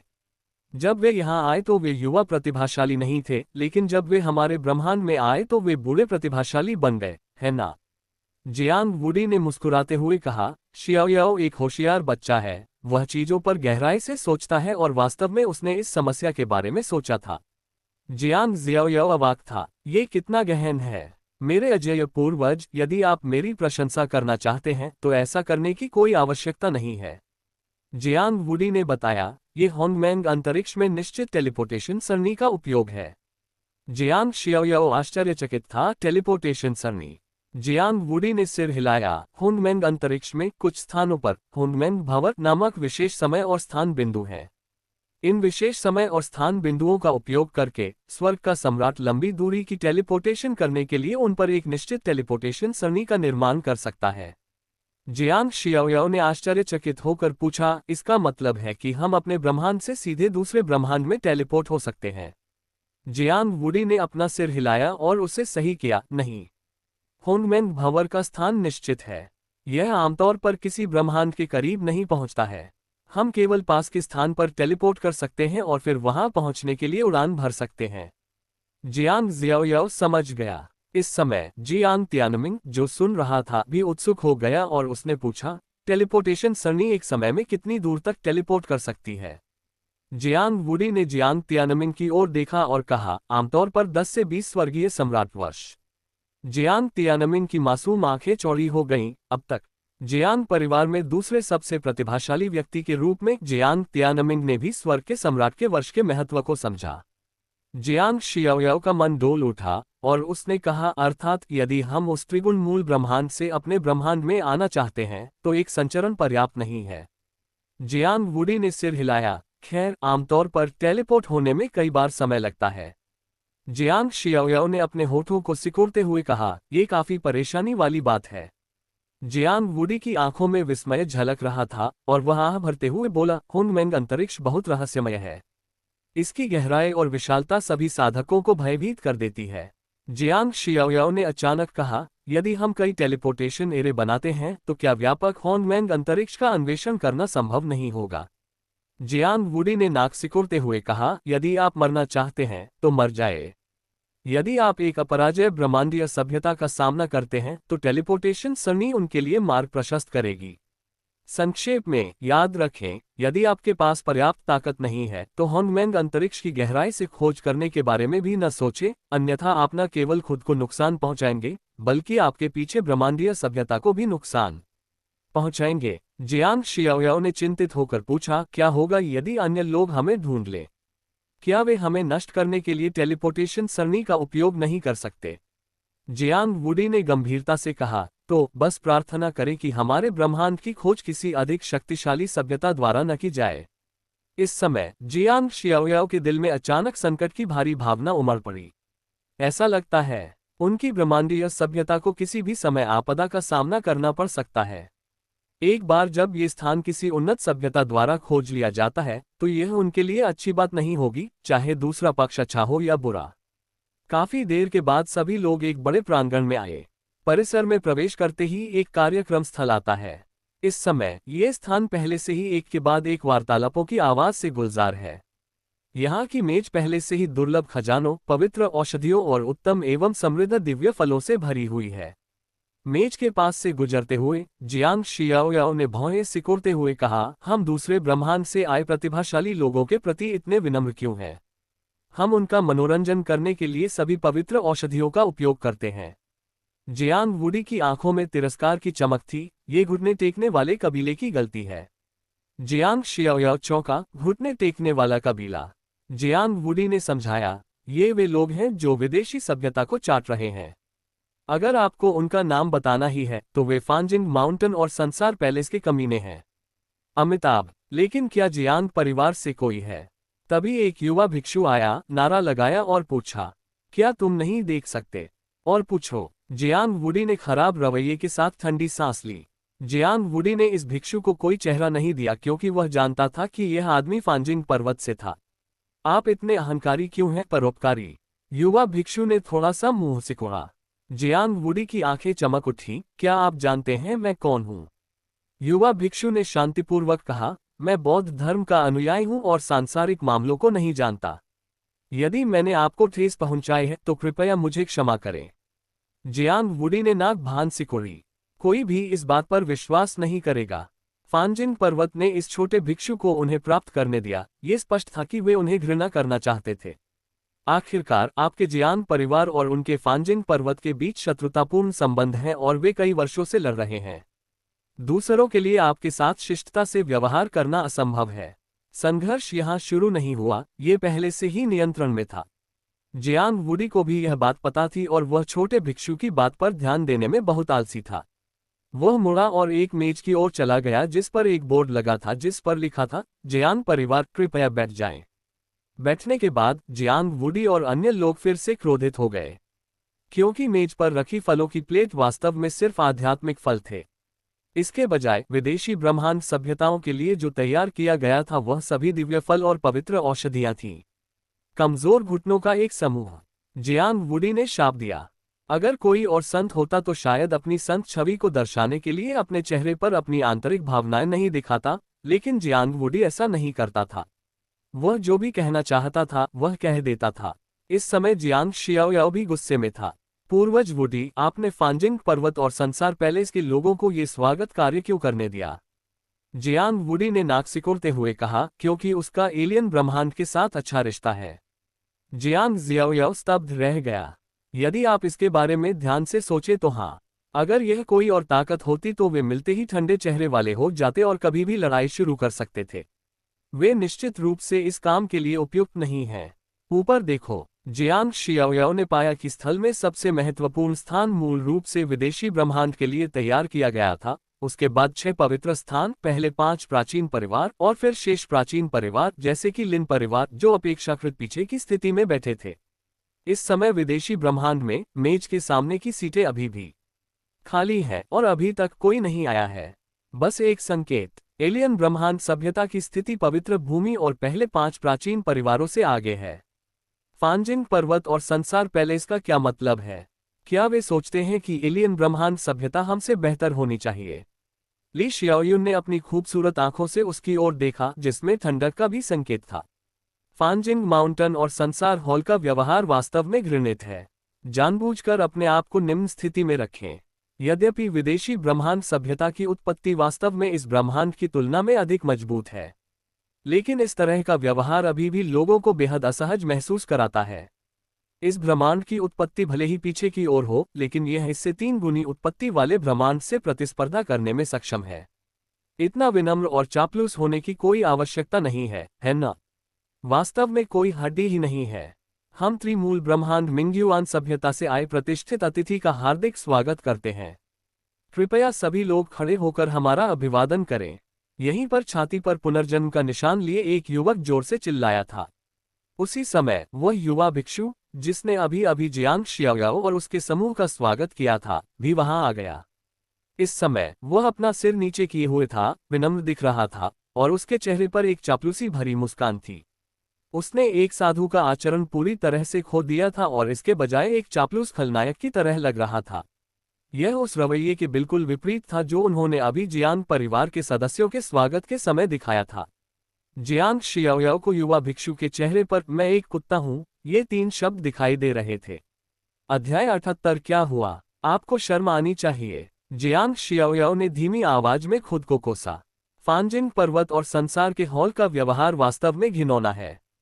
कुछ लोग कह सकते हैं कि ऐसा इसलिए है क्योंकि आपके जियांग परिवार का फांजिंग पर्वत और संसार पैलेस के साथ संघर्ष है, इसलिए आपका दिमाग इतना विकृत है और आप हर चीज से असंतुष्ट हैं। लेकिन अगर आप अपनी नज़र घुमाकर मैदान के चारों ओर देखें, तब उन्होंने पाया कि लगभग सभी प्रतिभागियों के चेहरे पर उदासी और बदसूरत भाव थे। जाहिर है, वे फांजिंग माउंटेन और लुनहुई हॉल के वामपंथियों को भी नापसंद करते हैं। यदि कोई ऐसा था जिसकी प्रतिक्रिया ऐसी नहीं थी, तो वे थे याओगुआंग पवित्र भूमि के लोग और लिन परिवार। हालांकि इन दोनों ताकतों ने विदेशी सभ्यताओं के साथ पक्षपात करने की कोई इच्छा नहीं दिखाए, लेकिन उन्हें फांजिंग पर्वत और संसार महल के व्यवहार से घृणा नहीं हुई। उनके हाव भाव उदासीन थे, मानो उन्हें ये स्वाभाविक लग रहा हो। हर कोई इसी तरह सोच रहा था, इसलिए जब उन्होंने संसार हॉल से आए युवक को सभी को खड़े होकर उसका अभिवादन करने के लिए कहते सुना, तो लगभग किसी ने भी कोई प्रतिक्रिया नहीं दी। जियानेक्सिंग घाटी और हुआन्युए हवेली जैसी शीर्ष शक्तियां तेजी से उदास हो गईं और उदासीन होकर अपनी सीटों पर बैठ गईं। केवल याओगुआन पवित्र भूमि और लिन परिवार के लोग ही 2 सेकंड की हिचकिचाहट के बाद अपने स्वयं के संतों के नेतृत्व में खड़े हुए। आप सबका स्वागत है। आप दूर से आए हैं, कृपया बैठ जाइए। संत हुन्युवान विनम्रता से मुस्कुराए। ये देखकर कि केवल याओगुआन पवित्र भूमि और लिन परिवार ही खड़े थे, संसार हॉल के एक बूढ़े संत ने गहरी आवाज में कहा, हर कोई, अगर आप दूर से आते हैं तो आप मेहमान हैं। चूंकि आप इस विनिमय बैठक में भाग लेने के लिए सहमत हुए, इसका मतलब है कि आप दूसरे ब्रह्मांड से आए मेहमानों के प्रति सद्भावना दिखाने के लिए सहमत हैं। लेकिन जब आप घटनास्थल पर आते हैं तो आप इस तरह से व्यवहार करते हैं। इसका क्या मतलब है? क्या आप हमारे ब्रह्मांड का अनादर करने की कोशिश कर रहे हैं? ये सुनने के बाद जियांग वुडी ने व्यंग्य किया, बूढ़े चोर लुनमी, यदि आप संसार पैलेस में दूसरों को खुश करना चाहते हैं तो खुद को खुश करें और हमें इसमें न घसीटें। और आपने कहा कि हम यहाँ सद्भावना दिखाने आए हैं। इसे हल्के में न लें, हम बस ये देखना चाहते हैं कि विदेशी सभ्यता के प्रतिभाशाली लोग कितने प्रतिभाशाली हैं और क्या उनके पास वास्तव में 3 सिर और 6 हाथ हैं। संत लुनमी ने अपना सिर घुमाया और जियांग वुडी को देखा, उनकी आंखें थोड़ी सिकुड़ी हुई थीं। जियांग वुडी, एक बूढ़े संत के रूप में आप बहुत अशिष्ट व्यवहार करते हैं। हमारे ब्रह्मांड सभ्यता का चेहरा आप जैसे लोगों द्वारा अपमानित किया जाता है। जियांग वुडी ने जवाब दिया, चाहे मैं कितना भी असभ्य क्यों न हूं, मैं आपके घुटने टेकने से बेहतर हूं, है ना? संत लुनमी का चेहरा अचानक गंभीर हो गया। दिलचस्प, दिलचस्प। आप निम्न मूल के बर्बर लोग तब भी बहुत दिलचस्प होते हैं जब आप झगड़ते हैं। इस समय एक मध्यम आयु वर्ग का व्यक्ति, जो किसी दूसरे ब्रह्मांड से आया था, सितारों जैसी आकृति वाला लबादा पहने हुए, एक पंखा पकड़े हुए, सरसराहट के साथ उसे खोला, 2 बार झटका दिया और एक फीकी मुस्कान के साथ बोला। इस आदमी का शरीर देखकर लगता है कि वह बहुत मजबूत है। वह इस ब्रह्मांड में हर किसी से 1 सिर लंबा है। ये 3 मूल ब्रह्मांड की जिंगयुआन सभ्यता का एक संत है। हालांकि उनके शब्द एक चिंगारी की तरह थे जिसने खेत में बारूद के ढेर को आग लगा दी। जियांग परिवार सहित कई सेनाओं के लोगों की आंखें ठंडी थीं। कुछ लोगों ने तो अपना गुस्सा भी नहीं छुपाया। हम तो बर्बर हैं, आप क्या हैं? एक मजबूत सुआ। जियांग वुडी ने उस आदमी को देखा, ठंडे स्वर में बोला और सीधे जवाब दिया। जियांग वुडी के शब्द सुनकर विदेशी ब्रह्मांड के संत का चेहरा अचानक काला पड़ गया। उसने जियांग वुडी की ओर देखा, उसकी आंखों में जानलेवा इरादे चमक रहे थे। क्या ये रक्षा में उल्लंघन है?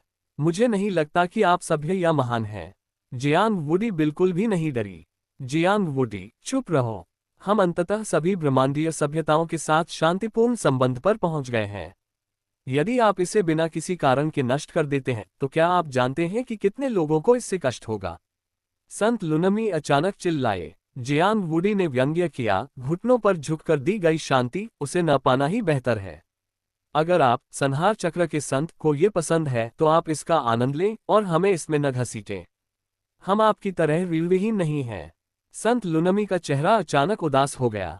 इस समय एक कीमती और चमकदार कसाक पहने हुए एक बूढ़े भिक्षु ने बाहर आकर कोमल स्वर में कहा, दानकर्ता जियांग, आपको जो कहना और करना है उसमें सावधान रहना चाहिए, यहाँ तक कि एक संत को भी ऐसा ही होना चाहिए। यदि आप बकवास करते हैं तो यह अनावश्यक आपदाओं का कारण बन सकता है और जानमाल का नुकसान हो सकता है। तब आप, दानकर्ता जियांग, अनंत काल तक पापी रहेंगे। बुद्ध ने कहा कि एक जीवन बचाना 7 मंजिला शिवालय बनाने से बेहतर है। हमारे ब्रह्मांड में कई निर्दोष लोग मारे गए हैं। मुझे उम्मीद है कि आप कड़ी मेहनत से अर्जित शांति को संजो कर रखेंगे। जियांग वुडी ने अपनी दाढ़ी उड़ाते हुए कहा, बूढ़े गंजे गधे, तुम ही एकमात्र हो जो मुझे ज्ञान देना चाहते हो। तुम खुद जीवन को नहीं समझते, तुम महान होने का दिखावा क्यों कर रहे हो? बूढ़े भिक्षु की आंखें थोड़ी सिकुड़ गईं। ऐसा लगता है कि मिस्टर जियांग ने गंभीर पाप किए हैं और उनमें उलझे हुए हैं। आपको बचाने के लिए और अधिक कठोर बौद्ध शिक्षाओं की आवश्यकता है। जियांग वुडी ने अपनी आंखें सिकोड़ ली, लड़ना चाहते हो? चलो, कौन किससे डरता है? बूढ़े पवित्र भिक्षु ने अपना सिर हिलाया, अशिष्ट। जियांग वुडी ने श्राप दिया, तुम नाटक क्यों कर रहे हो? तुम्हारा गंजा सिर देखकर ही मुझे बीमार महसूस हो रहा है। बूढ़े भिक्षु का चेहरा अचानक बदल गया। अब शांति बनाए रखना संभव नहीं है। संत शिंशा, कृपया ऐसे अशिष्ट व्यक्ति से परेशान न हो। सामान्य तौर पर हमारी ब्रह्मांडीय सभ्यता के भिक्षु आपकी सभ्यता के साथ शांतिपूर्वक सह अस्तित्व में रहने में बहुत खुश हैं। मुझे उम्मीद है कि आप उसके कारण कोई दुर्भावना नहीं रखेंगे और हमारी दो सभ्यताओं के बीच मैत्रीपूर्ण संबंधों को प्रभावित नहीं करेंगे। संत लुनमी मुस्कुराए और विदेशी ब्रह्मांड सभ्यता के संत को प्रणाम किया। स्टार किलिंग सेंट के चेहरे पर एक ठंडा भाव था। जंगली लोगों से बहस करना जरूरी नहीं है। हमें कहाँ बैठना चाहिए? संत लुनमी मुस्कुराए और बोले, कृपया इस ओर चलें। बैठने के बाद संत लुनमी ने कहा, ये सभी पवित्र औषधियां और दिव्य फल हैं। इनका स्वाद बहुत बढ़िया है। अगर ये पर्याप्त नहीं है तो हम और भी डाल देंगे। इसके अलावा बाद में आपको और भी सम्राट फल दिए जाएंगे। कृपया अच्छा खाएं और पिएं। ये यात्रा सिर्फ दर्शनीय स्थलों की यात्रा के लिए है। अगर आपकी कोई और जरूरत है तो कृपया हमें बताएं और हम उन्हें पूरा करने की पूरी कोशिश करेंगे। बहुत अच्छा, बहुत अच्छा। संत शिंशा और उनके साथियों को बैठने के लिए जगह मिल गई। उनमें से एक, जो एक प्रतिभाशाली युवा था और जिसकी उम्र लगभग 11 या 12 वर्ष थी, बैठने ही वाला था कि उसके नितंब के नीचे रखी कुर्सी अचानक फट गई। घमंडी लड़का अचानक चौंक गया और जमीन पर गिर पड़ा। हा, ये दृश्य देखकर ब्रह्मांड की सभ्यता की अनेक शक्तियां ठहाके मारकर हंस पड़ी। जियांग वुडी ने तुरंत चिढ़ाते हुए कहा, ओह, आप एक उच्च स्तरीय मूल सभ्यता से आए प्रतिभाशाली व्यक्ति हैं, लेकिन आप शांत भी नहीं बैठ सकते। स्टार किलिंग सेंट ने अचानक अपनी आंखों में एक ठंडी चमक के साथ जियांग वुडी को देखा। तुम मौत की तलाश में हो? जियांग वुडी की आंखें भी ठंडी हो गईं। क्या बात है, क्या तुम चिंतित हो? जैसे ही संत शिंशा खड़े होने वाले थे, उनके बगल में खड़े एक बूढ़े व्यक्ति ने अचानक उन्हें रोक दिया और उनकी ओर अपना सिर हिलाया। व्यापार अधिक महत्वपूर्ण है। संत शिंशा को कुछ सूझा। हालांकि उनका चेहरा गुस्से से भरा हुआ था, फिर भी उन्होंने खुद को फिर से बैठने के लिए मजबूर किया। जियांग वुडी ने अपने होठों को सिकोड़ते हुए कहा, यही है।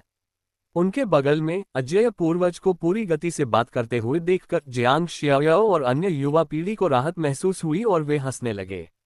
अजय पूर्वज, मैं आपको बातचीत के राजा का ताज पहनाना चाहता हूँ। जियांग शियाओ ने धीमी आवाज में हंसते हुए कहा। हे, मुझसे सीखो। जियांग वुडी ने शेखी बघारी। संत लुनमी ने पलटकर जियांग वुडी को घूरते हुए ठंडे स्वर में कहा, जियांग वुडी, तुम वास्तव में असभ्य हो। जियांग वुडी ने आंखें मूंद कर पूछा, क्या बात है? विनाश चक्र के पवित्र भगवान लगभग मृत्यु के समान क्रोधित थे। क्या इस व्यक्ति को कोई शर्म नहीं है? अचानक जिंगयुआन सभ्यता के बूढ़े व्यक्ति ने शांति से कहा, जैसा कि कहावत है, युवा लोग सुबह 8 या 9 बजे सूरज का प्रतिनिधित्व करते हैं। वे सभ्यता का भविष्य हैं। चूंकि यह मित्र असंतुष्ट है, इसलिए प्रत्येक पक्ष की युवा पीढ़ी को प्रतिस्पर्धा करने दें। यह इस विनिमय बैठक के विषय के अनुरूप है। हर समय बहस करना उबाऊ है। अध्याय 79, चंद्र आत्मा ब्रह्मांडीय सभ्यता। अच्छा, तो फिर चलो तुलना करें। जियांग वुडी ने अपना हाथ हिलाया और कहा।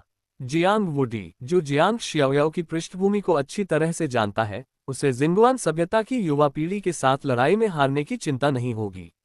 बड़े जिंग युआन के बगल में जिंग शा संत ने मेज पर बैठी युवा पीढ़ी पर नजर डाली और शांति से कहा, कौन नेतृत्व करेगा?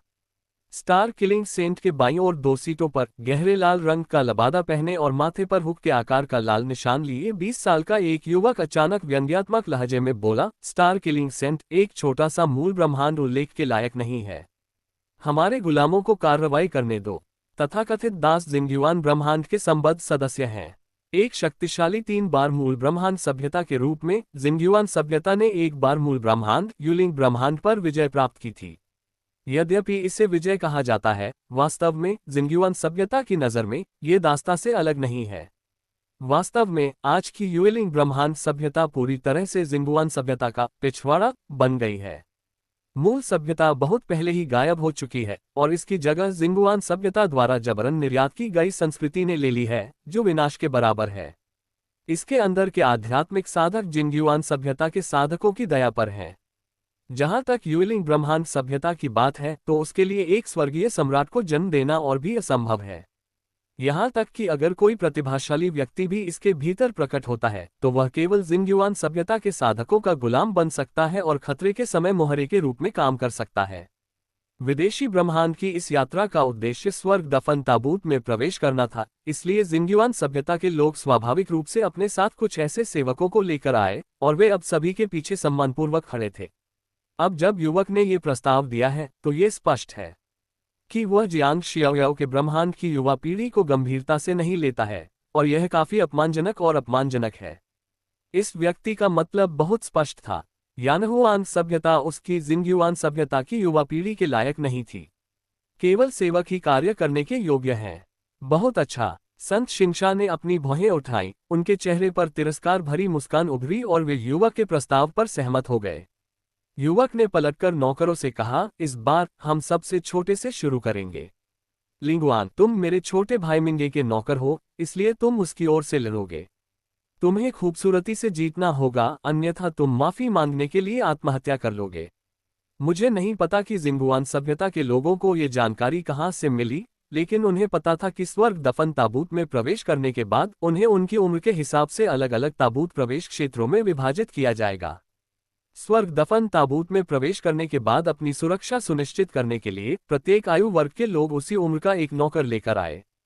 हाँ, नौकरों की पंक्ति में से लिंग युआन नाम का युवक, जिसे बुलाया गया था, स्तब्ध होकर पंक्ति से बाहर चला गया। जब जियांग शियाओयाओ और अन्य लोगों ने उसकी ओर देखा तो वे देख सकते थे कि उसका चेहरा सुन्न था, बिना किसी भाव के। उसकी आंखें खाली और बेजान थीं और उसने गहरे भूरे रंग के कपड़े पहने हुए थे, जिससे वह विनम्र और उदास लग रहा था। जब जियांग शियाओयाओ ने दूसरे ब्रह्मांड से आए उस लड़के को देखा जो लगभग उसकी ही उम्र का था, तो उसे ये देखकर दुख हुआ कि वह कठोर था और उसे सिर्फ आदेशों का पालन करने की परवाह थी, अपनी कोई परवाह नहीं थी। वह एक हत्या के औजार की तरह था।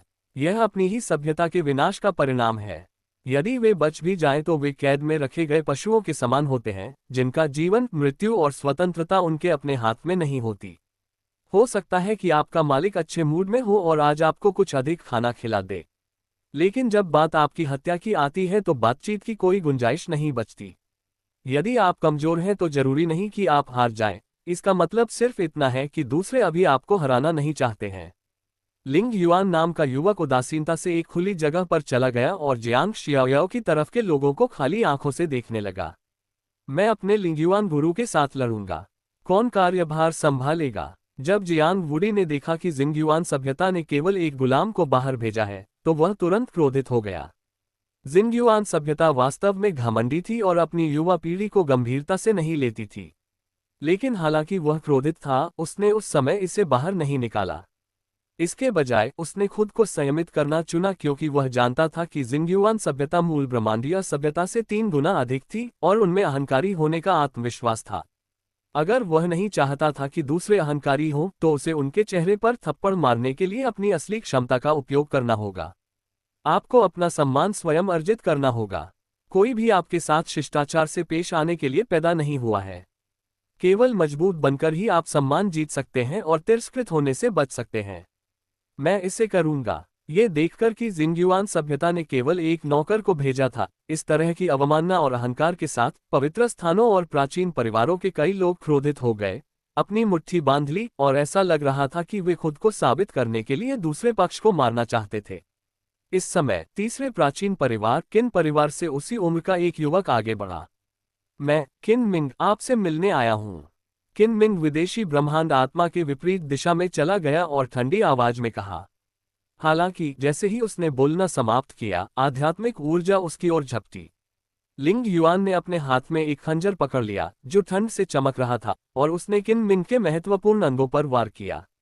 वह बेतहाशा वार कर रहा था, दांत पीस रहा था, उसे अपने शरीर की जरा भी परवाह नहीं थी। ये खेलने का एक पूर्णतया जीवन घातक तरीका है।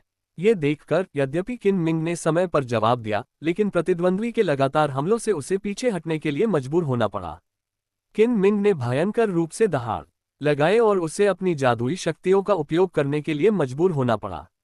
वह किन परिवार में शाही वंश का एक प्रतिभाशाली व्यक्ति था और उसकी जादुई शक्तियां काफी शक्तिशाली थीं। लेकिन भले ही उसने अपनी जादुई शक्तियों का इस्तेमाल किया, फिर भी वह लिंग युआन को कुछ नहीं कर सका। लिंग युआन ने एक हथेली से थप्पड़ मारा और उसकी हथेली बिजली से भरी हुई थी, जिसने किन मिंग को दूर गिरा दिया। फिर वह आगे बढ़ा और किन मिंग के पेट में खंजर घोंप दिया। पूरी प्रक्रिया के दौरान इस व्यक्ति के चेहरे या उसकी आंखों में कोई भावना नहीं थी। किन मिंग हार गया। हम मुलाकात करेंगे। ठीक इसी समय जी परिवार, दूसरे प्राचीन परिवार से एक युवक बाहर आया। यह एक ऐसा युवक है जिसने अपने पूर्वजों की वंशावली को जागृत कर दिया है। प्राचीन दुनिया में उसे पहले से ही एक राक्षस माना जाता है।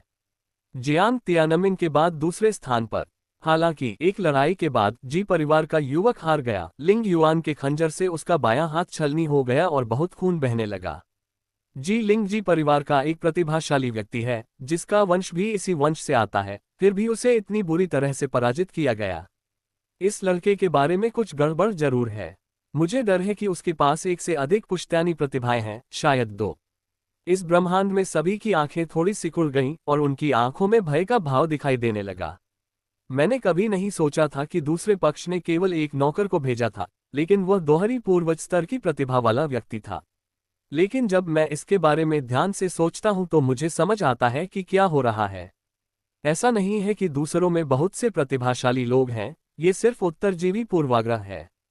क्योंकि जिंगयुआन सभ्यता द्वारा लाए जा सकने वाले सेवक यूलिंग ब्रह्मांड के हर आयु वर्ग में सबसे बुरे होने चाहिए। एक क्षण के लिए सभी प्रमुख ताकतें शांत हो गईं। दोहरी पैतृक प्रतिभाओं के साथ यदि उसके सामने लड़ने के लिए कोई प्रतिभा नहीं है, तो वह आगे बढ़ने पर केवल खुद को मूर्ख ही बनाएगा। इस समय जियांग शियाओयाओ की आंखों में ठंडक चमक रही थी। वह इतना बड़ा ब्रह्मांड था, लेकिन दूसरों के गुलाम द्वारा उसे पीटा जाना वाकई शर्मनाक और अपमानजनक था। इस समय उसका दिल गुस्से से जल रहा था। वह अब और शांत नहीं बैठ सकता था और तुरंत उठना चाहता था। हालांकि जैसे ही वह आगे बढ़ा, उसे उसके बगल में खड़े जियांग तियानमिंग ने रोक दिया। तुम क्या कर रहे हो? जियांग शियाओयाओ ने गुस्से से जियांग तियानमिंग को देखा। जियांग तियानमिंग ने जियांग शियाओयाओ की ओर देखा और गहरी आवाज में कहा, मुझे जाने दो। जियांग जियाओयाओ ने जियांग तियानमिंग की ओर देखा। आप? जियांग तियानमिंग ने सिर हिलाया और कहा, ठीक है, तुम अंतिम चरण में आ गए हो। दूसरी तरफ वाला व्यक्ति सिर्फ एक गुलाम है, तुम्हारे हमले के लायक नहीं है। अध्याय 80, एक ही व्यक्ति, अलग भाग्य। ये कहने के बाद जियांग शियाओयाओ को आपत्ति करने का समय दिए बिना जियांग तियानमिंग अपनी सीट से उठे और लिंग युआन के विपरीत दिशा में चले गए। जैसे ही जियांग तियानमिंग ऊपर गया, उसने अपनी पीठ से तलवार निकाली और लिंग युआन पर वार कर दिया। लिंग युआन की अभिव्यक्ति उदासीन रही और उसने जियांग तियानमिंग की तलवार को रोकने के लिए अपने खंजर का इस्तेमाल किया। शायद ऐसा इसलिए था क्योंकि उसने पिछले 2 गेम बहुत आसानी से जीत लिए थे, जिससे उसे गलती से लगा कि जियांग तियानमिंग ऐसा ही है। लेकिन जैसे ही उसके खंजर ने जियांग तियानमिंग की तलवार को छुआ, उसका ठंडा और सुन्नर चेहरा अचानक बदल गया। उसने केवल प्रतिद्वंद्वी की तलवार पर एक बल महसूस किया जो पिछले 2 लोगों की तलवार से कहीं ज्यादा शक्तिशाली था, जैसे कि एक विशाल चट्टान उसे कुचल रही हो। उसे लगा जैसे उसे जोर से मारा गया हो और वह बेकाबू होकर पीछे हट गया। अपने शरीर को स्थिर करने के लिए उसने अपनी एड़ी से जमीन पर पैर रखने से पहले 10 से ज्यादा कदम पीछे हटे। इस क्षण अंततः उसके चेहरे पर परिवर्तन दिखाई दिया। यह अविश्वास की अभिव्यक्ति थी। तुम उससे अधिक कुछ नहीं हो। जियांग तियानमिंग ने एक लंबी दहाड़ लगाई और लिंग युआन की ओर दौड़ा। लिंग युआन ने अचानक अपने दांत पीस लिए। अचानक लिंग युआन को केंद्र में रखते हुए मैदान के कुछ फीट के भीतर की रोशनी एक अजीब शक्ति द्वारा तुरंत दूर खींची गई और आसपास का वातावरण अचानक अंधेरा हो गया, जैसे कि रात हो गई हो। मैदान के बाहर से देखने पर मैदान के कुछ फीट की दूरी पर एक अलग ही दुनिया लग रही थी। वहां रात थी और दुनिया के बाहर दिन था। उसी समय लिंग युआन के पीछे से एक चमकीला चांद धीरे धीरे उगाया। चांदनी ने अंधेरे को दूर भगा दिया और अंधेरे में छिपे लिंग युआन के ठंडे चेहरे को भी रोशन कर दिया। जादुई शक्ति। इस समय ये शब्द हर किसी के मन में आया। लिंग युआन ने अपनी जादुई शक्तियों का इस्तेमाल किया। फक फक करना। गहरा पीला रंग खून है। ड्रैगन 9 दिनों तक लड़ता है। जिस समय लिंग युआन ने अपनी जादुई शक्तियों का उपयोग किया, जियांग तियानमिन भी निष्क्रिय नहीं था। इस समय उसका शरीर खून से चमक रहा था और कई फीट के भीतर के क्षेत्र को रक्त लाल चमक से रोशन कर रहा था, जो लिंग युआन की अंधेरी रात और उज्ज्वल चांद के दृश्य के साथ एक तीव्र विपरीतता बना रहा था। 2 डोमेन, एक काला और एक लाल, मैदान में एक दूसरे का सामना कर रहे थे, प्रत्येक शक्ति जमा कर रहा था। रक्त की रोशनी में अनगिनत रक्त और क्यूई लुढ़ के आसपास की आध्यात्मिक ऊर्जा के साथ मिलकर अंततः एक रहस्यमय पीली क्यूई में बदल गए। रहस्यमय पीली क्यूई एक दूसरे के साथ उलझी और एक दूसरे से जुड़ी, अत्यंत तेज गति से एक नीले ड्रैगन में संघनित हुई। जियांग तियानमिन की कमर और रीढ़ के साथ ऊपर चढ़ते हुए आकाश में उड़ गई और एक ड्रैगन आकाश में दहाड़ता हुआ चला गया। धमाका। एक चमकीला चांद आकाश से दिव्य चांद की तरह भयानक शक्ति के साथ धरती पर गिरा। गहरे पीले रंग का ड्रैगन दहाड़ने लगा, खून में तैरने लगा, चमकते चांद की ओर बढ़ा और अपना मुंह खोल दिया।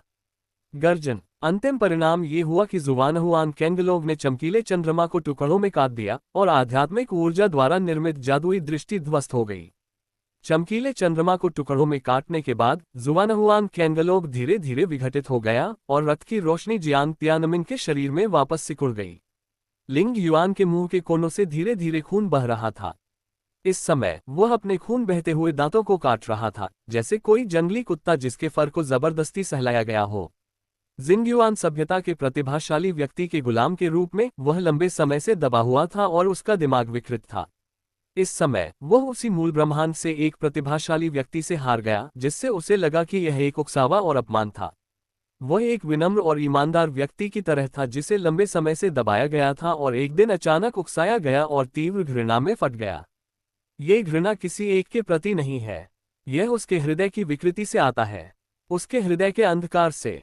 यद्यपि जिंगयुआन सभ्यता युएलिंग सभ्यता के प्राणियों में स्वामी और दास की संस्कृति को भरती रही है और बचपन से ही उनका ब्रेन वॉश करती रही है, लेकिन लिंगयुआन जैसे प्रतिभाशाली व्यक्ति पर ब्रेन वॉशिंग का वास्तव में कोई प्रभाव नहीं पड़ता है। वह बहुत शांत है, लेकिन क्योंकि वह शांत था और अपने भाग्य से बच नहीं सकता था, इसलिए उसके दिल में बहुत पीड़ा हुई और वह बहुत उदास हो गया। गर्जना टिल्ड। लिंग युआन अचानक भयंकर रूप से दहाड़ा, उसकी छाती चमक उठी और उसके चेहरे पर काले जाल के निशान दिखाई दिए, जो उसके चेहरे को मुड़कर ढकने लगे। चमकती हुई छाती से एक क्रूर काला अजगर अचानक बाहर निकला और जियांग तियानमिन को निगल गया। काले ड्रैगन हड्डी। जियांग वुडी ने अपनी आंखें सिकोड़कर काले ड्रैगन के दर्शन की उत्पत्ति को पहचान लिया। यह विदेशी काले ड्रैगन की हड्डी का एक टुकड़ा है। इस लड़के के पास 2 स्वर्ग विरोधी जादुई शक्तियां हैं, लेकिन वह गुलाम बन गया है, अपनी प्रकृति और स्वतंत्रता खो रहा है। कितना दुखद और शोकाकुल है। जियांग वुडी ने अपना सिर हिलाया और खुद से बुदबुदाया। इस युवक और उसके पीछे की सभ्यता का अनुभव एक दर्पण की तरह था, जो वास्तविकता को दर्शाता था और जियांग वुडी और अन्य लोगों को अधिक से अधिक यह एहसास कराता था कि उन्हें किसी भी विदेशी सभ्यता के साथ समझौता नहीं करना चाहिए। वे आत्मसमर्पण करने के बजाय युद्ध में मरना पसंद करेंगे, अन्यथा लिंग युआन और उसके पीछे की सभ्यता का भाग्य उनका भाग्य होगा। स्वतंत्रता के महत्व पर जियांग शियाओयाओ को अब ये सत्य गहराई से समझ में आ गया। भले ही हम खून की आखिरी बूंद तक लड़ें, हमें दूसरों का गुलाम नहीं बनना चाहिए। यह एक अमानवीय भाग्य होगा। तब से वे गुलाम बन गए, अपनी प्रकृति और स्वतंत्रता खो बैठे। जब अराजकता शुरू होती है तो दुनिया पर प्रकाश चमकता है। जियांग तियानमिन की आंखें ठंडी थीं और इस समय उसकी छाती भी चमक रही थी। यह एक धुंधली और अस्त व्यस्त रोशनी थी। जिस क्षण प्रकाश प्रकट हुआ, एक सुनहरा प्रकाश अराजकता को चीरता हुआ सृजन प्रकाश की किरण की तरह उसकी छाती से निकला और उस काले अजगर की ओर बढ़ा जो उसकी ओर तेजी से बढ़ रहा था। हंसना। सुनहरी रोशनी काले ड्रैगन से टकराए और तुरंत काले ड्रैगन के सिर में धंस गई, फिर काले ड्रैगन की पूंछ से बाहर निकल गई। काला ड्रैगन एक धमाके के साथ गिर गया, लेकिन उसकी गति में बहुत कमी नहीं आई और सीधे लिंग युआन की छाती में जा घुसा। लिंग युआन को लगा जैसे उसे जोर से मारा गया हो। उसके पैर जमीन से हट गए, उसका शरीर पीछे की ओर उड़ गया और 3 फीट से अधिक दूर जाकर गिरा। उसकी छाती पर कपड़े फट गए, जिससे खून से लथपथ छेद हो गया और उसके मुंह से खून बहने लगा। लिंग युआन पराजित हुआ। यह दृश्य देखकर जिंगयुआन सभ्यता के लोगों के चेहरे थोड़े पीले पड़ गए। वह मूल रूप से यानहुआंग सभ्यता की 10 वर्षीय प्रतिभा को दबाने के लिए एक नौकर का उपयोग करना चाहता था, लेकिन उसने कभी उम्मीद नहीं की थी कि वह हार जाएगा। लिंग युआन, तुम एक कूड़े का टुकड़ा हो। एक कुत्ता आपसे अधिक उपयोगी होगा। जो युवक पहले बोल रहा था, वह क्रोधित और शर्मिंदा हो गया। लिंग युआन जमीन पर लेटा हुआ था और अचानक बुरी तरह हंसने लगा। उन्होंने स्पष्टतः बहुत प्रयास किया था और अपना सर्वश्रेष्ठ दिया था, लेकिन अंत में उनके साथ अच्छा व्यवहार भी नहीं किया गया। क्या यह एक आश्रित सभ्यता की त्रासदी है? क्या यही गुलामी का दुख है? लिंग युआन अचानक जोर से हंसने लगा और उसके मुंह से खून बहता रहा, फिर भी वह नहीं रुका। अचानक उसने अपने पास रखा खंजर उठाया और अपने गले में घोंप लिया, जिससे उसकी पूरी गर्दन में छेद हो गया। मैदान में अचानक सन्नाटा छा गया। लिंग युआन मर चुका है। उसने आत्महत्या कर ली। वह स्पष्टतः जियांग तियानमिन के समान एक शीर्ष प्रतिभाशाली व्यक्ति है, लेकिन उन दोनों का भाग्य अलग अलग है। वह पराजित हो चुका था और उसके पास मरने के अलावा कोई विकल्प नहीं था। उस पर दया दिखाने वाला कोई नहीं था, सिर्फ इसलिए कि उसके पीछे कोई नहीं था। उसकी सभ्यता गिर गई है, सब चींटी हैं, उसकी रक्षा कौन कर सकता है? उसका जीवन तो बिकने के लिए था। कितना दुखद। जियांग शियाओयाओ ने अपने दिल में आह भरी। कौन लड़ने जा रहा है? लिंग युआन को हराने के बाद जियांग तियानमिन पीछे नहीं हटा और लड़ाई जारी रखी। तुम छोटे कुत्ते गुलाम हो, तुम्हें रखने का क्या मतलब है? ठीक इसी समय जिंगयुआन सभ्यता में लगभग 11 साल का एक लड़का धीरे से खड़ा हुआ और ठंडे स्वर में बोला। युवक ने सितारों के पैटर्न वाला काला लबादा पहना हुआ था। उसका चेहरा सख्त था और वह अपनी भौहों के बीच अहंकार को छिपा नहीं पा रहा था। वह धीरे धीरे जियांग तियानमिन के विपरीत दिशा में चला गया और अपने पतले होठों को थोड़ा सा खोल दिया। मैं स्वयं वहां नहीं जाना चाहता था, लेकिन घर का कुत्ता बेकार है। आपके साथ व्यक्तिगत रूप से व्यवहार करने से मेरे हाथ सचमुच गंदे हो गए हैं। जियांग तियानमिन का चेहरा ठंडा पड़ गया। इतनी बकवास। अगर तुम मुझे हरा सको तो मैं तुम्हें बता दूंगा। जैसे ही उसने ये कहा, जियांग तियानमिन अपनी तलवार हाथ में लेकर आगे बढ़ा। काले रंग के स्टार पैटर्न वाले लबादे में युवक के चेहरे पर एक विद्रोही भाव था। उसके हाथ में रहस्यमय सुनहरे रंग के रन से उकेरा हुआ एक काला भाला दिखाई दिया। उसने उसे पकड़ लिया, उसे जोर से हिलाया और जियांग तियानमिन पर वार किया। भाला एक ड्रैगन की तरह बाहर निकल आया। जियांग तियानमिन का चेहरा बदल गया और उसने अपनी तलवार उठाकर उसे रोक दिया। अगले ही पल उसे जोरदार झटका लगा और वह पीछे की ओर भागा। उसके शरीर में खून का उबाल आ गया और वह उसे दबा नहीं सका, इसलिए वह बाहर निकल आया और जमीन पर लाल रंग छा गया। एक चाल। जियांग तियानमिन वास्तव में घायल हो गया था। ये त्रिगुण मूल ब्रह्मांड के भिक्षुओं का आतंक है। उनका आधार मूल ब्रह्मांड से दुगुने ब्रह्मांड के साधक की तुलना में स्वाभाविक रूप से 3 गुना अधिक मजबूत है, चाहे वह ऊर्जा हो या अलौकिक शक्तियां। यदि आप ऐसे प्रतिभाशाली व्यक्ति को हराना चाहते हैं तो आपको समझ में आगे होना होगा और समान आयु के लोगों पर आपका क्रश होना चाहिए। हालांकि जियांग तियानमिन एक राक्षस है, लेकिन उसके सामने वाले व्यक्ति को स्वर्ग दफन ताबूत में प्रवेश करने के लिए सावधानी से चुना गया था। जिंगयुआन सभ्यता में वह शीर्ष युवा पीढ़ियों में से एक है। वह मरा नहीं है। इस समय युवक की आंखें काली पड़ गईं और वह परिणाम से असंतुष्ट लग रहा था। उसकी गोली का उद्देश्य जियांग तियानमिन की जान लेना था, लेकिन जियांग तियानमिन मरा नहीं, वह सिर्फ घायल हुआ। बस एक मजबूत चींटी। मेरे सम्मान के प्रतीक के रूप में मैं आपको एक और शॉट से पुरस्कृत करूंगा। युवक अपना भाला जमीन पर घसीटता हुआ पुनः आगे बढ़ा।